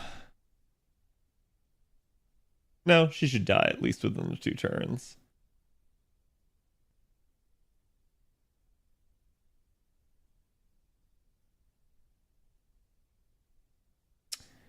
I think we go ahead and use this.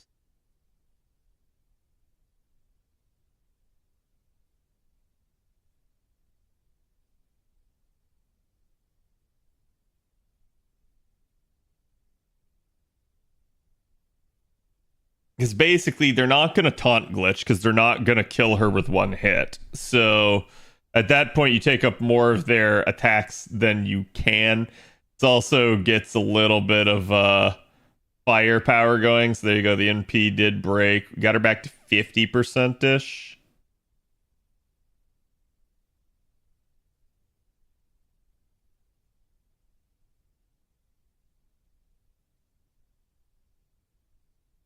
Okay.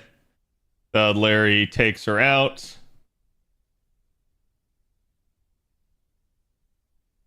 Buys me a Proto Memlin.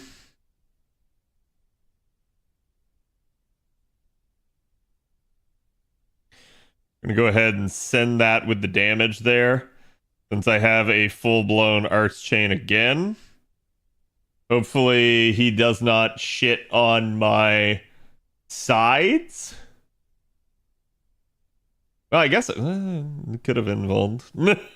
I could have made sure he didn't, but there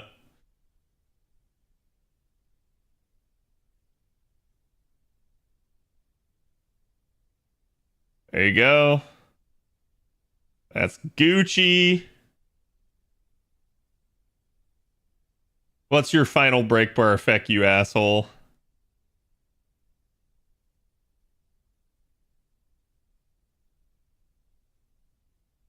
DQ. Don Quixote. DQ. Don Quixote's here. Alright, we're gonna do that. We're gonna do that just because, like, I can't hit him. So, this is a little bit spicy.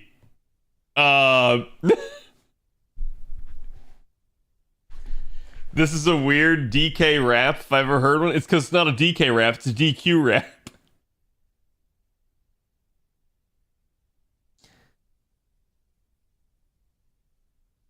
Involved now, you'd win. I'm taking every precaution possible here. Getting everybody's buffs out, doing everything so that if this doesn't kill him, it at least sets me up positively for a 5 turn.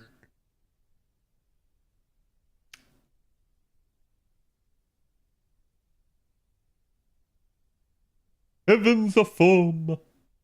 Okay, there we go. Got him. We also got DQ. Chad, everybody's going to DQ. All right, I will admit that was a lot better. that was a lot easier once I got in. Still though, I maintain you really did need a pretty decent setup like that in order to min that.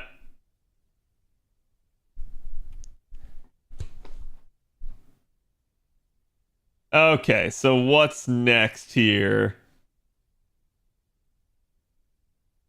Wait, no, not that. Where's my fandom? What did I do with my fandom? I'm lost without my fandom. No, I'm just kidding. Okay, there it is. Match 5. Burning flames of anger. Ultra high difficulty flared up indignation. Okay, so we definitely want a Lancer.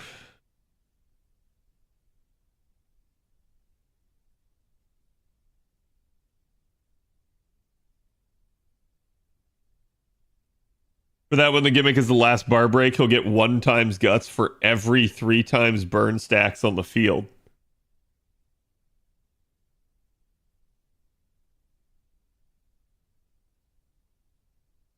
Excuse me?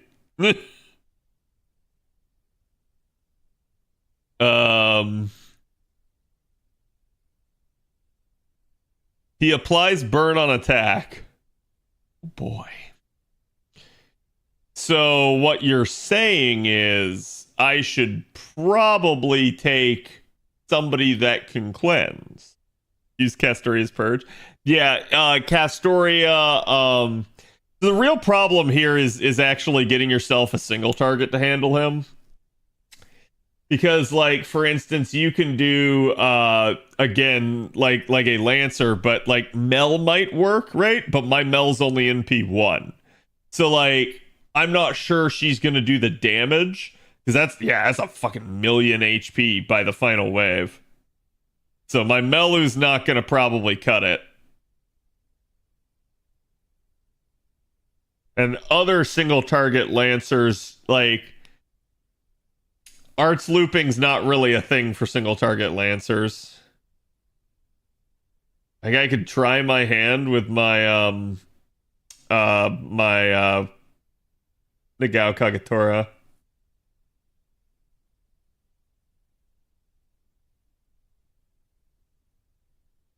There was Santa Nightingale and Asclepius, and he had no guts. That's what I was gonna say. It's like Asclepius, like you want someone that can cleanse on command, because what you do is like right before you pop the final break bar, you just cleanse all the freaking fire. And then you just go basically as he like loses all of the guts. Galatea can also cleanse per turn. Oh, that'd be great if I had Galatea. Also one of the few units I don't have. My Yang run worked. Your Yang is strong. And again, if there was burn, she's going to get even stronger. So that is what that is. Charge was hurting, so I switched to Summer Heiress. Yeah, I'm like sitting here trying to think, like, because even my Hephaestion is not very powerful. I think it's just an MP2, is it? Yeah. So Vlad, my Vlad's probably like NP4 or 3, something. I don't remember.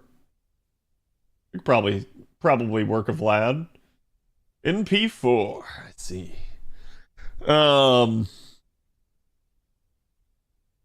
a free-to-play player, I never try to min-turn a CQ. Yeah, I don't blame you, right? Like, that's what I was saying. Is like that prior one, I needed a very specific comp, and I still had an NP3 AoE unit to take that guy out. So like, I mean, you might have been able to make it work with somebody like BB or something like that, but like single target BB, okay, how do you solve the random enemy showing up occasionally? So like that would have made it a lot more difficult.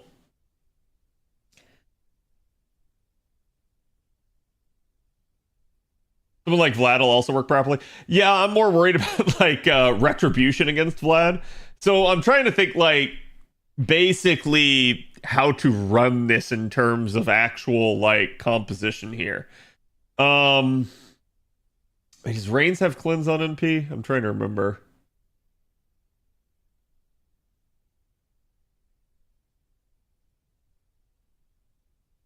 Nope. We're probably SOL. Where's my ass clap? There you are. Reigns only has cleanse for self, yeah.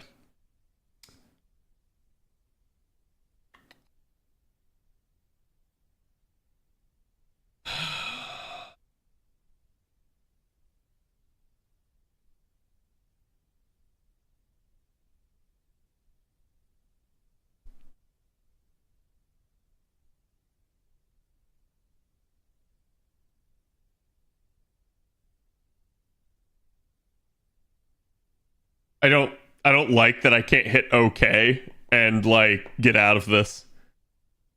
I have to unchange the party.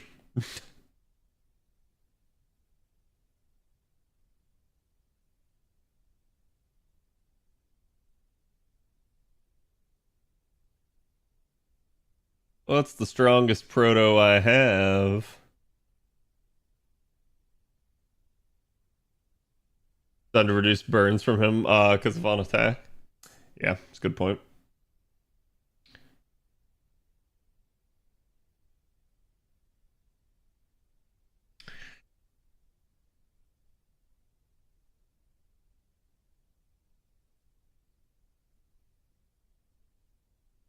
trying to think, because, like, obviously Castoria does it with their NP, Asclepius can do it with a skill, but from there, the waters start to get really muddy as to, like, who can actually deal with this.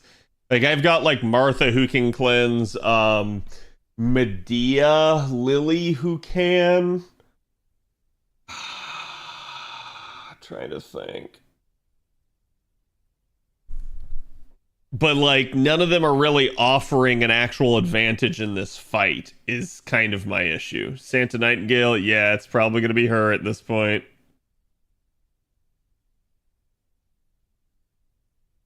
Boom goes the Santa. Janu?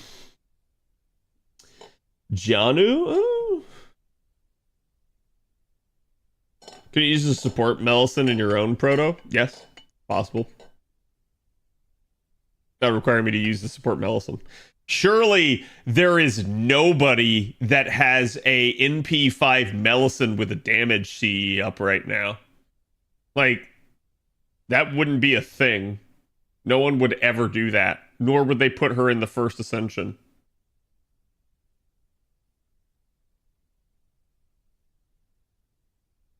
Okay, there's an MP2.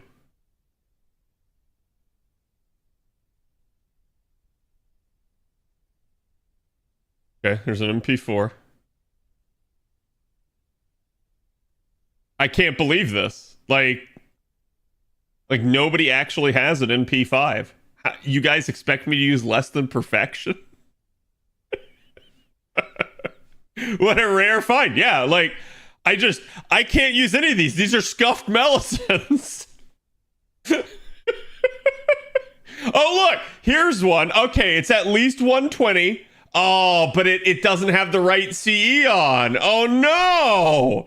What am I supposed to do? Not 2K. Yeah, I can't use...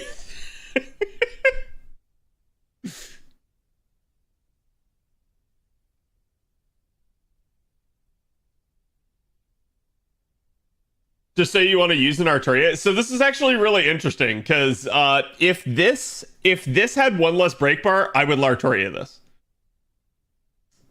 Because Lartoria has a cleanse. Everybody forgets that. But, like, yeah, I'm not going to be able to do anything with that, so... Melu not in P5, how dare, right? Like, I don't know what I'm supposed to do. I don't have gold foes. Oh, look, now it has a damage sheet. Okay, we'll take it. I guess if you really force me to, I'll take it.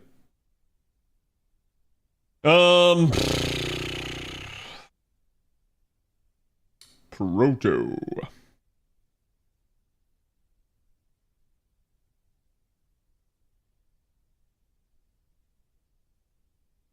Debating if I should run a taunt C, though.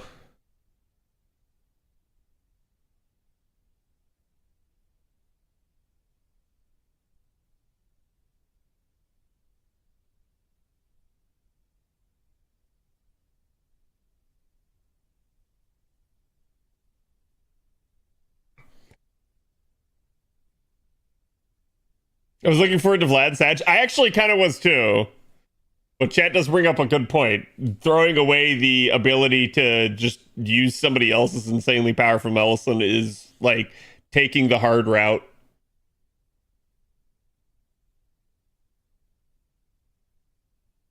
He's immune. Yeah, I have it. At least I did have it, unless it reset. Okay, no, it's still there. Can never go wrong with taunts versus single target. Yeah, I know. That's like...